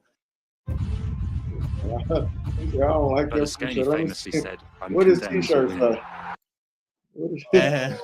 I'm an immigrant. I don't understand why you would want to deport some of my friends and family who have been working hard in this country. What's your name? Sorry. I'm Claudio, sir. Yeah, Claudio. And this is just a thought exercise, but it's very revealing. You are king, and you find out that there are 30 million uninvited people in your country. What do you do with them? I try to find the most humane way of sending them back to our country. But first of all, I want to say that's what we're doing. Wait, that's what we're doing. So what country did you emigrate from? Are you gonna like discriminate against me? No, I'm gonna do the opposite actually. I'm Mexican. But you came here legally, correct? What's going on, Carla? You followed the rules. The people that you know didn't follow the rules. True. So I divide America not into Hispanic and white, into rule follower. Facts. Nobody's trying to just put out immigrants. It's the illegals. Nobody's just trying to put out all immigrants. It's the illegal ones. Come on, man. Come on. It's the illegals. Are you gonna like discriminate against No, me? I'm gonna do the opposite actually. I'm Mexican. But you yeah. came here legally, correct? I did. You followed the rules. The people that you know didn't follow the rules. True. So I divide America not into Hispanic and white, into rule follower and rule breaker. Yeah. And so when someone breaks our rules, there must be justice done. And the most humane way is you go back to your country of origin. Some of my boys, like, they're being like persecuted. What's wrong with that? What's wrong with that? Like, what's wrong with Actually, I'm Mexican. but you yeah. came here legally, correct? I did. You followed the rules. The people that you know didn't follow the rules. True. So I divide America not into Hispanic and white, into rule follower and rule breaker. Yeah. And so when someone breaks our rules, there must be justice done. And the most humane way is you go back to your country of origin. Some of my boys, like, they're being like persecuted, like back home, them and their families, like they're like in like drug related like wars and violence, and the only way out is if they escape and they break the American law, but that's the only way they're going to survive. If that is correct, we have a special asylum status that they could seek legally at a port of entry, that they could go through a whole process. But if they're being persecuted, wouldn't it be justified to cut the line? No. If we all of a sudden say that if you have a lot of gang violence and issues, I mean, like we have a lot of gang violence and issues. Like, what are we talking about here? True. You have to draw the line. If your plane is going down, what do they tell you to do first? You put your mask on first. It's the same way as a country. We need to put our own oxygen mask on first, and then we can worry about helping other people. That's it. It's that simple. It's nothing race related. It's literally rule breakers and rule followers. We're talking about a man who threw Latino retreats, you guys. We're talking about someone that promoted so many different races and ethnicities. I thought he was a racist. including I thought he was a racist. So let me get this straight. Now, I know y'all gonna hate me for this, but I'm the coon. So he's a racist. He's white supremacy, but he's holding Black leadership conferences for our youth year after year. And he's helping the Mexicans too.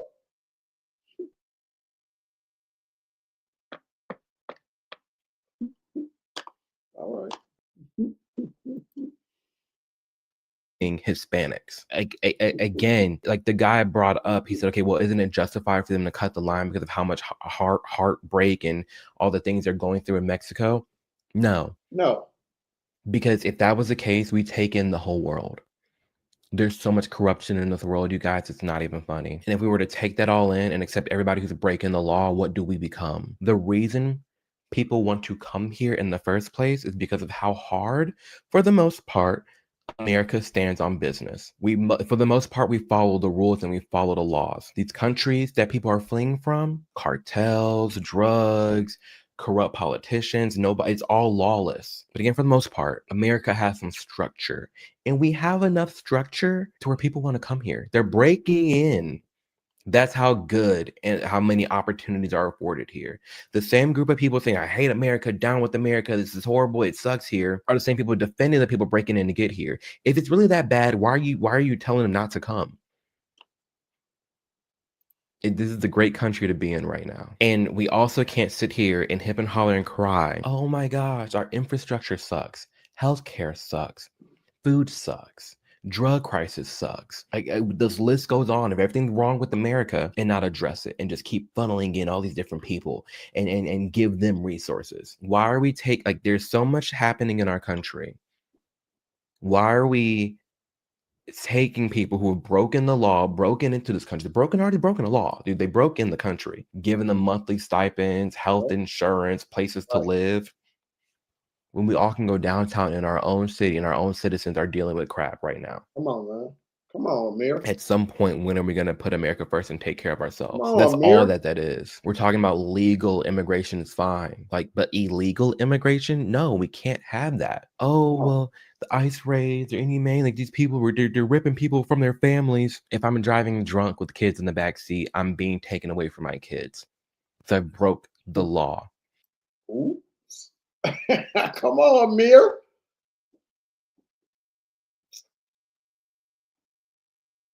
Oops. Was that what? That was another harsh truth. As a parent, Breaking the law with my children is incredibly irresponsible, no matter how much violence I'm fleeing. Come in the right way. That's all anyone is trying to say. And the ample and Hey, man, that might sound harsh, but it's the truth. It's the truth. Breaking the law with your children as a parent, regardless of what it is irresponsible. thousands and thousands of other Hispanic people who back Charlie Kirk on those statements. The man's anti-immigration and so racist. No, he is not. Abortion. Everybody, do me a favor. Please be respectful, okay? Before we even get in, everybody be respectful. So we see what this person looks like, and you would think, oh, they're gonna get, beat by MAGA people and so judged and harassed. And no, it actually turns out to be a very productive and nice, calming debate. Not even debate, just conversation. But this is who they got rid of. The man that starts off a college debate. Everyone be respectful. Hello. So I have a few leading questions before my main one. Because I have to be honest, I don't really know that much about you. So would you say that you're very I love this interaction so much because I applaud this woman that instead of going to her friend groups, she went to Charlie. She saw this event, stood in line at that event, and waited to ask a question because she wanted to go right to the source. I gotta say for myself, man, listen, man, I'm so glad that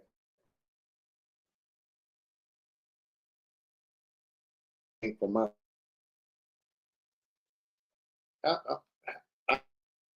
I'm gonna take this man out. We can agree to disagree. I don't get why they took this man out. I don't see it. Amazing. very religious? I am religious. However, every one of my political positions is defensible from a non-religious perspective. Okay, great. So I was under the impression that your beliefs on abortion were stemming from your religious beliefs. Well, at the core, that is correct, but I can get that it is defensible from using reason and prudence, as I have done the last couple of. Cool. So you're not trying to illegalize abortion based on the Bible. Well, no, not based on the Bible. My personal conviction comes from the Bible. I want to make abortion illegal because it is the only applicable extension of laws we already and standards we already have in the West. Correct. I'm sorry, can you maybe rephrase that? Eliminating abortion is the only logical step while we apply the standard we already have in this country to unborn life. So we have murder laws. Yes. Therefore, murder laws should apply to unborn life as it does to born life. Okay. So again, reiterating, you're not trying to instate laws based on Christian beliefs because that would be unconstitutional, right? Well, not again, sort of, but no, I am not using scripture to defend my beliefs. However, my personal convictions start with scripture, but the political views that we're talking about here are all defensible using reason and Western tradition. 2 points to this, because abortion argument isn't always about religion or God. There's a lot of agnostic people and atheist people who also do not like abortion for the very simple reason that nothing's consistent. You can have a pregnant woman driving to the abortion clinic to get rid of a baby and it's fine. But that same scenario, if she gets T-boned and killed, the person driving will get charged for double homicide. Like, how come this mom with the life inside of her can go to the clinic, get rid of it? It's fine. But if someone killed her, it's double homicide because there's two people. How come it's considered a separate person sometimes, but not? It's like when you have someone at 7 months getting an abortion, boom, it's fine. If you have 7 months, have the baby, and they kill that baby, that's murder, and the mom's going to jail. It's just strange. Nothing is consistent. The whole abortion argument's a separate video. But off the bat, I can tell you there's two sides that are just going at it from two completely different angles. There's a side that's like, well, it's the mother's body. And there's people down here saying, well, it's the baby's body. And that's the big difference that, we see happening. But again, the abortion side, that conversation, that debate, it's a whole that can go on for hours if we wanted it to. So great. That's all I needed to know, that you weren't trying to instate laws based on Christian beliefs, because I would not be able to support anything that was so blatantly unconstitutional. But thank you for clarifying that for me. I had a whole thing ready, but I guess that wasn't necessary. Thank you so much. Yeah. Well, first of all, just tell me more about. Yeah, threw her all off. She was ready to come. She was ready to come get down. His view messed her all up. She ain't even had no argument. About how you view politics or what. Is that okay? Or if not, like, and you feel free to walk away. I'm not Maybe here. not in this crowd. That's okay. Thank you. What's your name? My name is Archer. Archer, thank you for coming up, and I hope you have a great so day. much. Thank you for clarifying. And let me just say one last thing. I could tell you probably have a negative impression of Christianity, maybe. I hope one day we can earn back your support to making Jesus Christ your Lord and Savior. I'm sorry if the church has failed you in that way, because I do have strong religious convictions and beliefs, and there is a God who made you and loves you, and he sent his son to die for you. Her name is Mom. Okay. Yeah. Thank you. I do appreciate the candor and the courage to come up here, but we will pray for you. Thank you. Okay. Kick it out. Thank you, Archer. Super nice. Like, that is so wholesome. It really is. And on this topic of abortion, like I said before, there's so much debate around it. But just because you have someone like Charlie Kirk that is very against abortion, let's just go into it for what it is. It's a separate life. You know, people bring up how he said, you know, he would be against abortion and people should give birth. If they're pregnant, they need to go full term. That's something that I even disagree with Kirk on. But at the end of the day, he's allowed to have that opinion, and doesn't deserve to be assassinated for that opinion. Why? I'm going to stop it here because I gotta take my ass to sleep, man. I gotta be at work in the morning. But I'm gonna stop it here, right? That was my first time watching that video. I'm sorry, y'all. I don't get it. I don't see it. I'm gonna keep looking. I'm gonna keep watching. Somebody got to show me. I'm just lost, man. Like, I'm just lost at why was it so I think this is what I'm kind of asking. The question I'm asking. Why was it so important to silence that guy?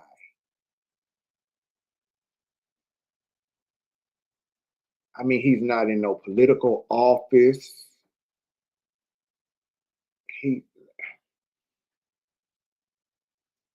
It makes more sense to me. It makes more sense to me that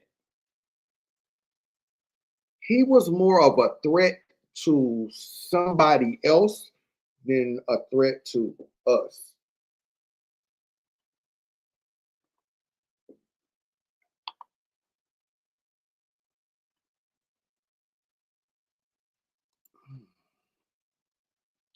I like when I saw the news of him being assassinated, I was like, well, who is he? Who is this? Then when I started to look into him, I say, well, I mean, okay, he's a debater. Okay. Why was it so important to silence him, his voice? And again, when I watched the racism part, though you may not have liked what he said, like, if I'm the white supremacist guy sitting in the office, though, watching him, and I want to keep these people oppressed, and I'm listening to him tell these people that we want to keep oppressed and feel inferior to white supremacy, I'm trying to figure out what the hell is Charlie doing? Why is he complimenting that Negro baby? Why is he saying nice things to these people that may inspire them to do better for themselves and possibly do better than us?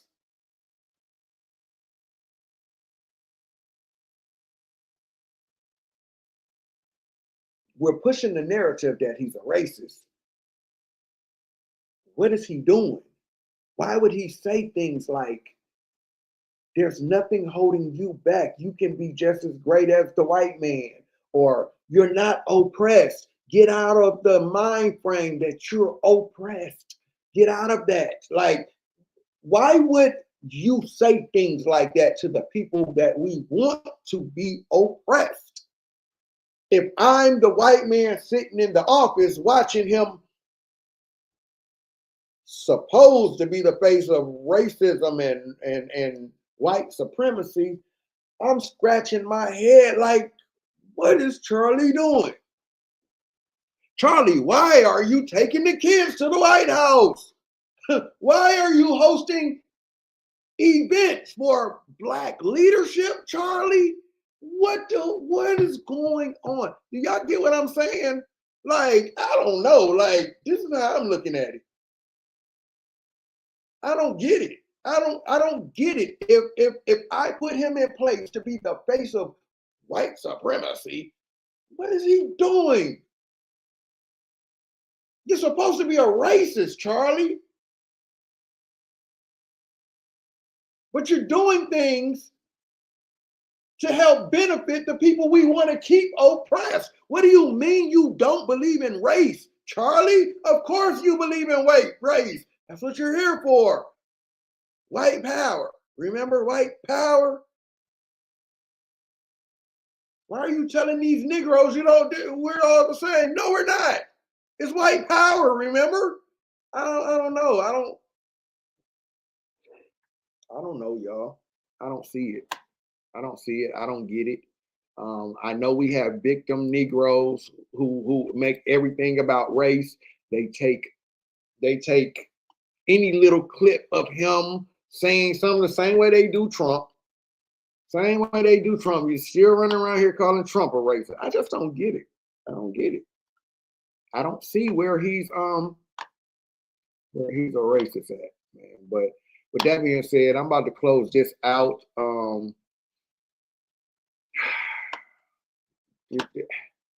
You know what? I don't know why I'm gonna do this, but before I go, I wasn't gonna do this, but before I go, I'm gonna run back my video that I played because listen, man, I'm just somebody who just ain't, I don't go for the victim mentality, man.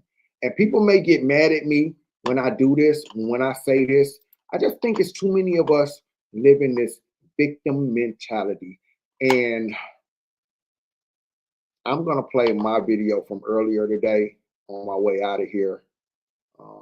I just don't get it, man. I don't get it. You can agree to disagree with me. You may not feel this, but I just don't agree with the victim mentality. I just don't. So I'm gonna go out with this, man. If white immigrants can come to this country 50 years ago with nickels and dimes and no education, and come here and pool their little nickels and dimes and no education, and set up little stores, develop these stores into larger stores, develop this into an industry which creates job opportunities for whites. Since Lincoln was supposed to have freed the black man 100 years ago, and today the black man, according to the government economists, has spending power of $20 billion per year. We feel that with the black man spending $20 billion a year, not setting up any businesses, not creating any industry, not creating any job opportunities for his own kind, he's not in a moral position to point the finger today at the white man and tell the white man that he's discriminating against him for not giving him a job in factories that he himself set up. Especially black people that are saying Charlie Kirk was racist and was not for black people and did not know black people. I am 100% convinced that you have never sat through a full debate of his or watched any of his debates with a sound understanding. Black people are always so quick to want to be the victim of a situation that they can't thrive. And this is one of the things that Charlie Kirk was exposing to black people. Do you know black Americans are the richest black people on earth?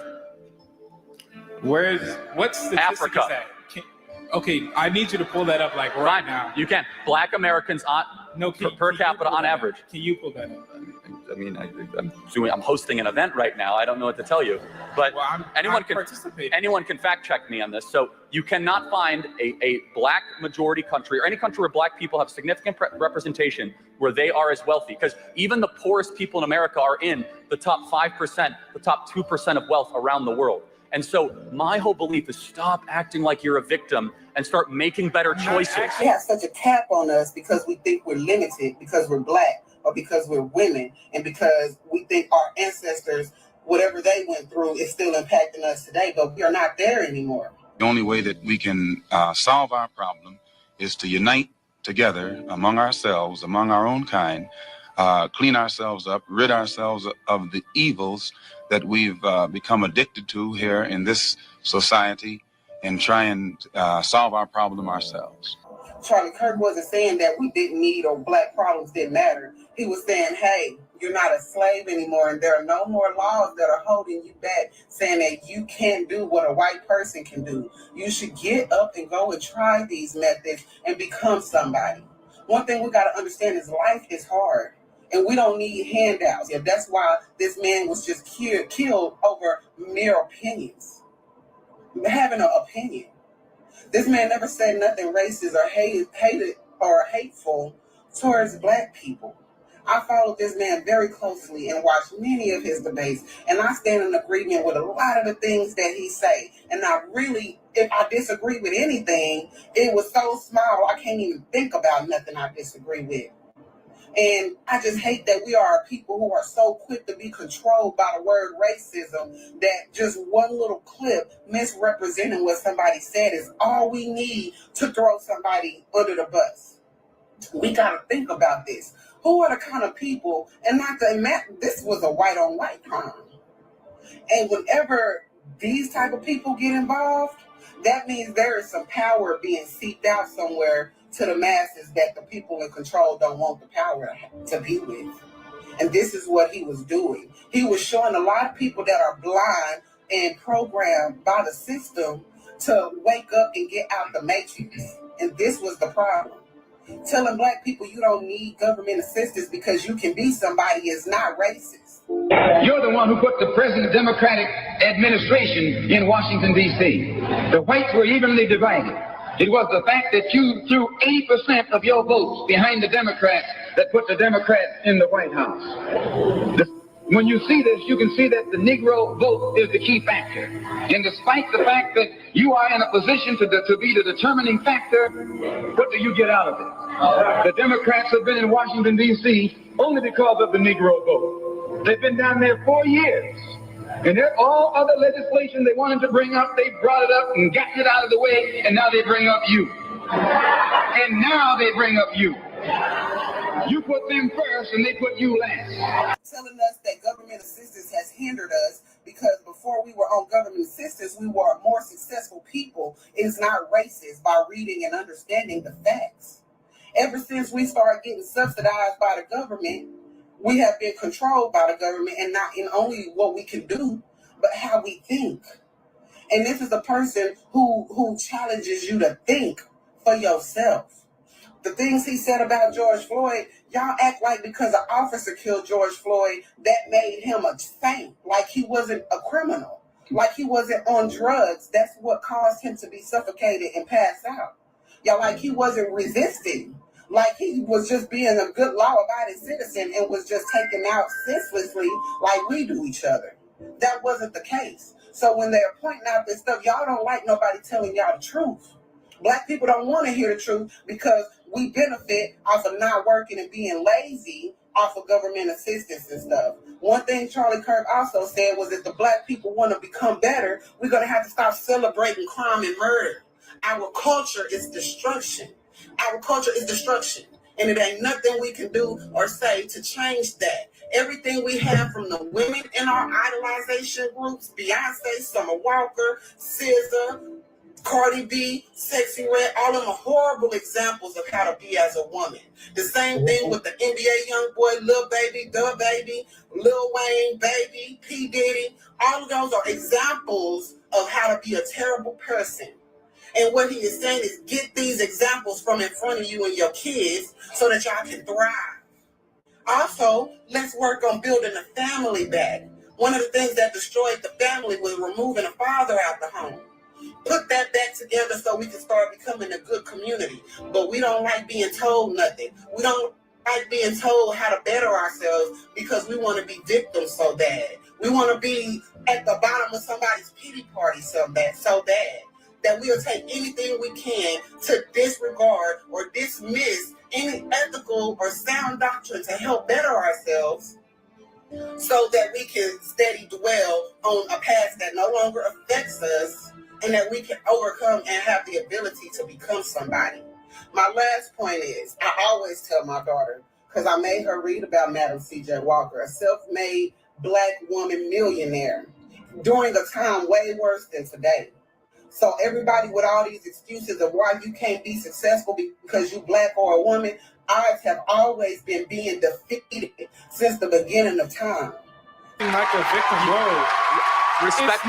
This is not a victim mentality. No, it fundamentally is, because white people are not out to get you. There's I'm not saying they there are. is nothing holding Black people back. Stop teaching your kids and capping your kids as you Black or you a woman, so there's stripes against you. Stop teaching that to your kids and let them know you're going to have to work hard for whatever you want. Be resourceful and go for what it is that your goal is. But we keep teaching each other that, oh, it's hard because we Black. Now imagine you all talking about how tough it is to be Black, but you have a president and a vice president not saying they're Black, but allowing themselves to be called Black to get the privilege. But Obama and Kamala used it to be president and vice president. Think about how insane that is. They're using it to get the high positions in the land, and you're using it to say you're oppressed. The same identification, the same thing. They're saying, I'm gonna use Blackness to be the greatest ever. You're saying Blackness has me being the worst ever. I've been a victim of that mentality too. And that keeps you in a slave mentality. It keeps you from going to strive. If you are conditioning people and making people believe that I automatically am going to lose or fail, or it's going to be even harder for me just because I'm Black, most people are not going to even get up and put their best foot forward. So when you tell people, hey, wake up, you don't have to be like this and you can be better, that's making you get uncomfortable because now it's time for you to work and become somebody instead of dwelling in your comfort of nothingness. And everybody is taking this man and all these clips and misrepresenting him, all for the simple fact that people don't want to do better, that people hate knowledge. The Bible says in Proverbs chapter 1, 22 through 24, when will you fools stop hating knowledge? Fools hate knowledge. And that's all this man was giving out is knowledge. And if anybody saw fit that this man should be executed in front of his wife, kids, and thousands of people just because he was giving out knowledge, it's absolutely insane. And if anybody thought this was okay or warranted, it's absolutely insane. And we got to pray about your heart. And no matter how you feel about it, no matter how your feelings get hurt, because all of this saving people's feelings and stopping people from getting offended is why somebody felt the need to go and assassinate somebody for having an opinion. Your ultimate aim. The only way the problem can be solved. First, the white man and the Black man have to be able to sit down at the same table. The white man has to feel free to speak his mind without hurting the feelings of that Negro. And the so-called Negro has to feel free to speak his mind without hurting the feelings of the white man. Then they can bring the issues that are under the rug out on top of the table and take an intelligent approach to get the problem solved. That's the only way that they'll ever do it. We got to be careful what we listen to and what we fall for, and stop falling for the propaganda and lies that is being used to control us and tell us how to think instead of thinking for ourselves. My sister, whoever you are, boy, you hit the nail on the head for me. You hit the bullseye. I mean, front, dead, and center for me. You hit the ball out of the park. Super home run for me. Grand slam home run for me with that video. I cannot agree with you more. You, sister, you said a word, and it's an unpopular word. I am very much on record. I'm very much on record saying pretty much the same thing you saying. I don't live my life as no victim out here. For instance, the average so-called Negro, he doesn't think that he can go into business and provide jobs for himself. And because of this, he thinks that he can only get a job from the white man, or he can only get clothes from the white man, or he can only get food from the white man. Is there racism? Sure. Is there uneven playing grounds? Sure there is. I'm just not somebody who lives my life. I can't be successful because of white supremacy. White man has brainwashed the so-called Negro to the point of believing in white supremacy so much that today some Negroes think that they're not making progress, or they don't have anything unless they're living in a white neighborhood, unless they have the white man's neighborhood, a seat in the white man's school, or a position on the white man's job. White supremacy. Oh my gosh, systematic racism, systemic racism. Oh my gosh, because slavery happened. The same thing that the white man has done for himself and his kind, if our people could if we could be cured of our slave mentality that was indoctrinated into us during slavery, we would realize that just as the white man can do these things for himself and his kind, we can get together in unity and harmony and do the same thing for ourselves and our kind. Oh, I just can't be successful. And we need this and we need that because our ancestors, and it's 2026. There will come a time when black people wake up and become intellectually independent enough to think for themselves, as other humans are intellectually independent enough to think for themselves. Then the black man will think like a black man, and he will feel for other black people. And this new thinking and feeling will cause black people to stick together. And then at that point, you'll have a situation where when you attack one black man, you are attacking all black men. And this type of black thinking will cause all black people to stick together. And this type of thinking also will bring an end to the brutality inflicted upon black people by white people. And it is the only thing that will bring an end to it. Because our ancestors went through this, and our ancestors went through that. We wake up, we clean up, and we stand up. And once we can stand up like a man on our own feet, we stop begging the white man. And we stop apologizing to the white man. We stop compromising with the white man. Then the world will look at us with recognition and respect. Oh my gosh, the white man, the white man, the white man. Instead of trying to change the white man in your mind and make you accept us, we change the mind of the black man and make him accept himself. And as soon as he accepts himself, he'll solve his own problem. He won't be trying to force himself into your factory and into your bedroom and into your kitchen. I hate people like this. I totally agree. These are the type of people that always want to be victims. Their mentality is a victim mentality. They always want handouts from the government. The government itself is responsible for the poverty that makes you and me turn to alcohol, to dope, and to crime. The government is responsible for the bad housing conditions that exist here in Harlem. The government is responsible for the rats that bite our little children and the cockroaches that eat better than we do. Don't look for the author in Harlem. Go downtown and look for him in City Hall. And brothers and sisters, if you don't find him in City Hall, look for him in Albany, in the State House, or look for him in Washington, in the White House. You know, they want to be entitled to this. Well, we deserve to be entitled because our ancestors went through slavery. Slavery is not exclusive to copper-colored people. It is not. It just is not. All right?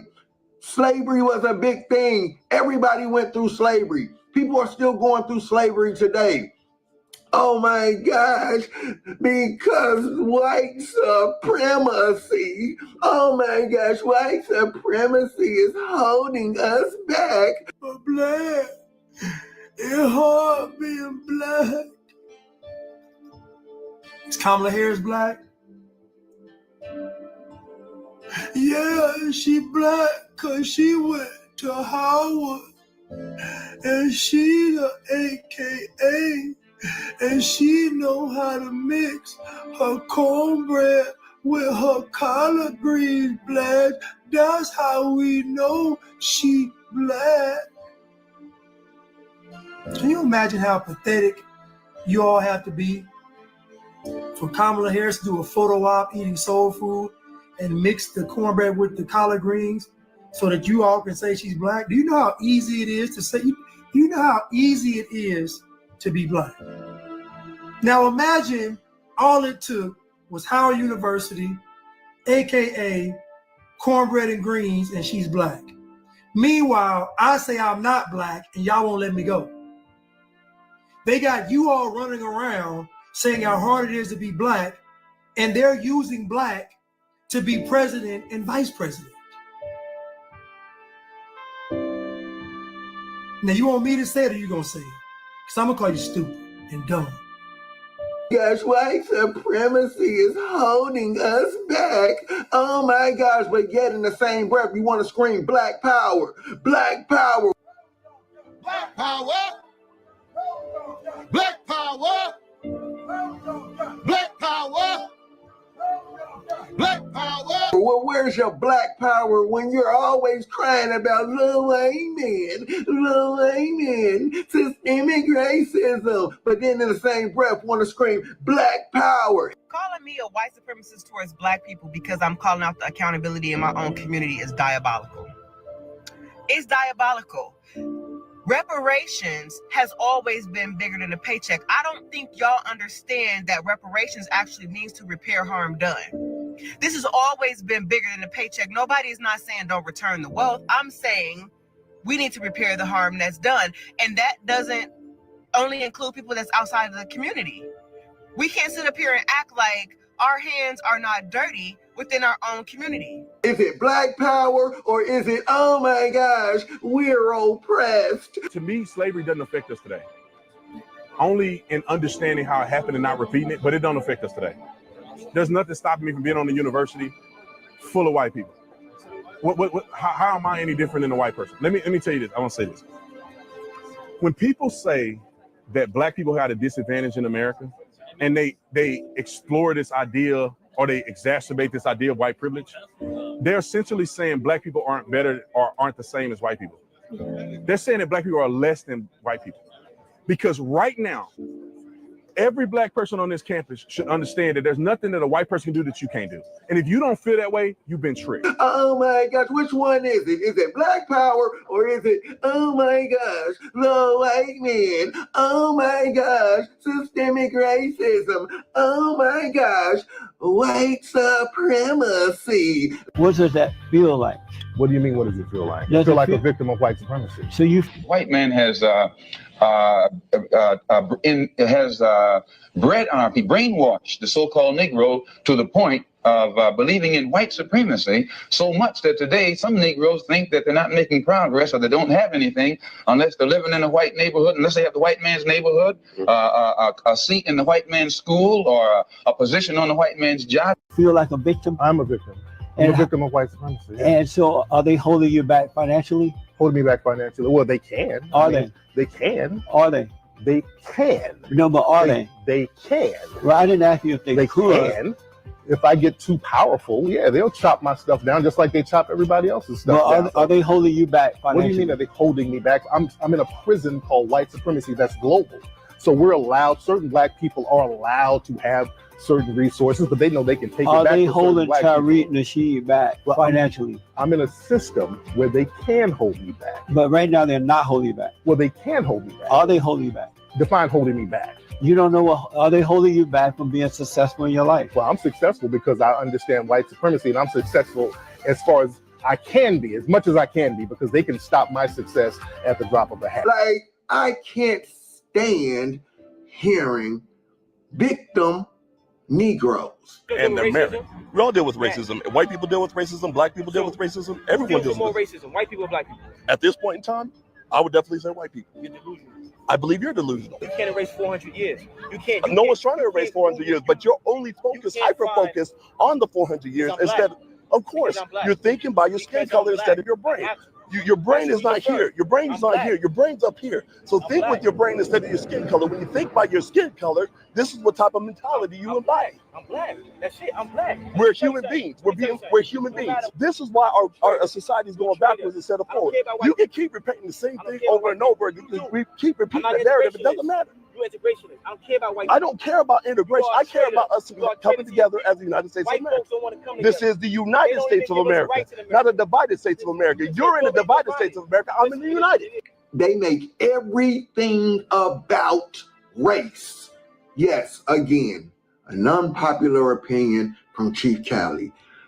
Everything is race. Race this, race that. I want to make this very clear. This is not a race issue. This is not a black and white issue. I don't want someone stepping up on the soapbox trying to politicize this. And listen, it's not even a full 24 hours yet. It's already starting. The race baiting is already starting. The excuses already starting. Oh, Kamala lost because black men didn't show up. Now, all of a sudden, this morning, Kamala lost because the white woman, didn't show up and didn't vote for her. Or the Hispanics didn't show up and didn't vote for her. How about her policy ain't shit? How about that? Could that be the reason why she lost? Could the reason that she lost is all has been a lie from the beginning? And like any relationship that you start with a lie, it doesn't end well. Same people who don't care about nothing that's going on in their neighborhood, don't try to handle anything that's going on in their neighborhood that Negroes do to Negro. They'll come back and say, it's just a crime issue.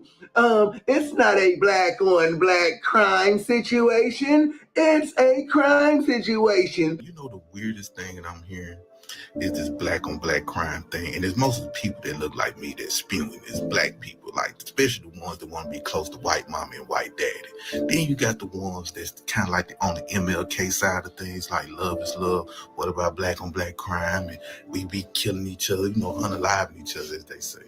Calling me a white supremacist towards black people because I'm calling out the accountability in my own community is diabolical.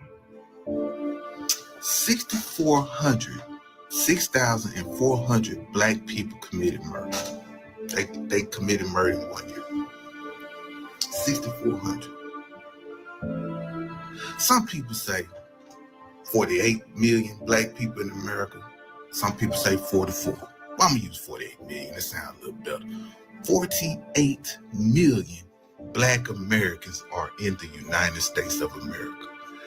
Out of 48 million, 6,400 black people committed murder.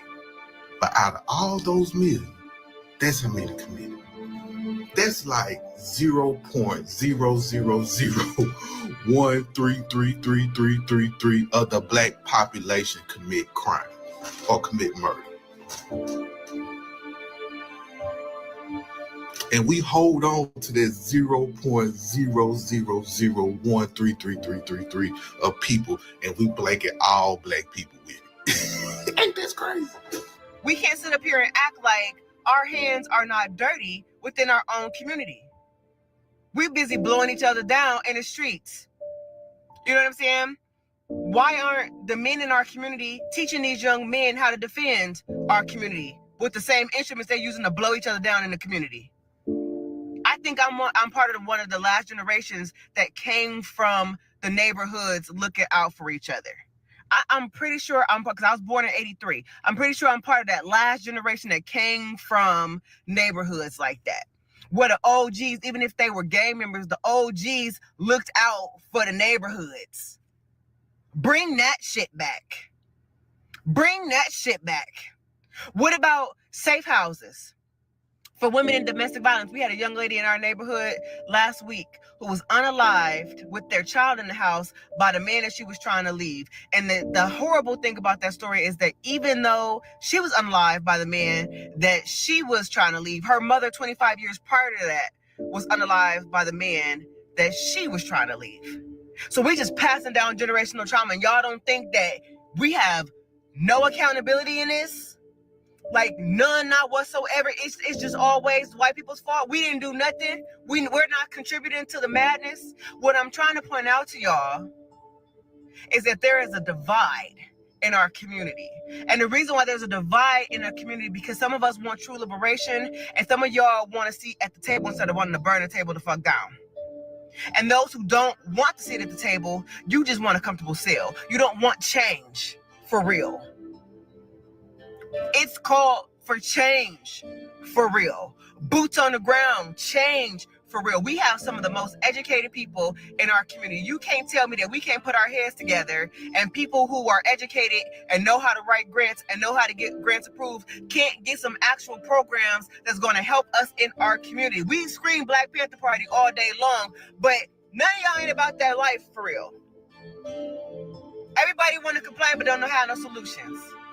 And then you're going to have the audacity to tell me that I am a white supremacist towards Black people because I am screaming accountability. White people kill white people. Chinese people kill Chinese people. We're not talking about white people killing white people. We're not talking about Chinese people killing Chinese people. We're talking about you and your people, the same people in your neighborhood, killing each other, degrading each other, hurting each other, harming each other. But guess what?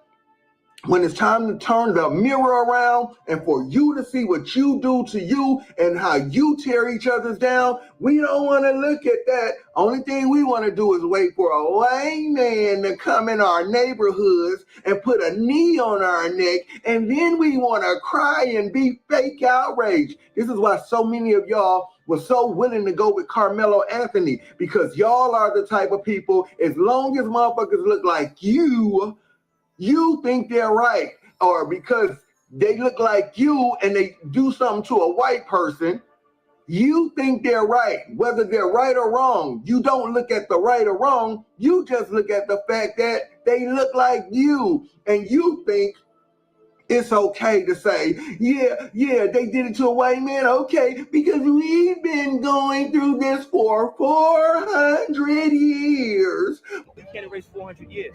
You can't. No one's trying to erase 400 years, but you're only focused, hyper-focused on the 400 years. For 400 years, we've been oppressed. But Black Power, though, Black Power. Oh, we're so Black Power, but then we turn right around and say, oh, woe is me. We're so oppressed by white supremacy. Man, fuck out of here with that victimhood shit. Was the fact that you threw 80% of your votes behind the Democrats that put the Democrats in the White House. When you see this, you can see that the Negro vote is the key factor. And despite the fact that you are in a position to be the determining factor, what do you get out of it? The Democrats have been in Washington, D.C. only because of the Negro vote. They've been down there 4 years. And all other legislation they wanted to bring up, they brought it up and gotten it out of the way, and now they bring up you. And now they bring up you. You put them first and they put you last. Because you're a chump. Anytime you throw your weight behind a political party that controls 2/3 of the government, and that party can't keep the promise that it made to you during election time, and you're dumb enough to walk around continuing to identify yourself with that party, you're not only a chump, but you're a traitor to your race. If the black man has $20 billion, and these so-called Negro leaders are such geniuses that they can integrate white restaurants and integrate white factories and force themselves into that which the white man has set up, they should use this same ingenuity to show the black people how to pool our wealth and set up something of our own. And then we won't have to force our way into his anymore. One white man named Lincoln supposedly fought the Civil War to solve the race problem, and the problem is still here. And then another white man named Kennedy came along running for president and told Negroes what all he was going to do for them if they voted for him and they voted for him. 80%. He's been in office now for 3 years, and the problem is still here. When police dogs were biting black women and black children and black babies in Birmingham, Alabama, that Kennedy talked about what he couldn't do because no federal law had been violated. And as soon as the Negroes exploded and began to protect themselves and got the best of the crackers in Birmingham, then Kennedy sent for the troops. And there was he didn't have any new law. When he sent for the troops, when the Negroes erupted, than he had at the time when whites were erupting. Here are 15 racist things Charlie Kirk has said over the years. I'm here to tell you right now, we don't care. Let me tell you, we don't care. How are you? What a beautiful kid that is. Thank you. What a gift so from God. Much. Yeah. She truly is just seeing how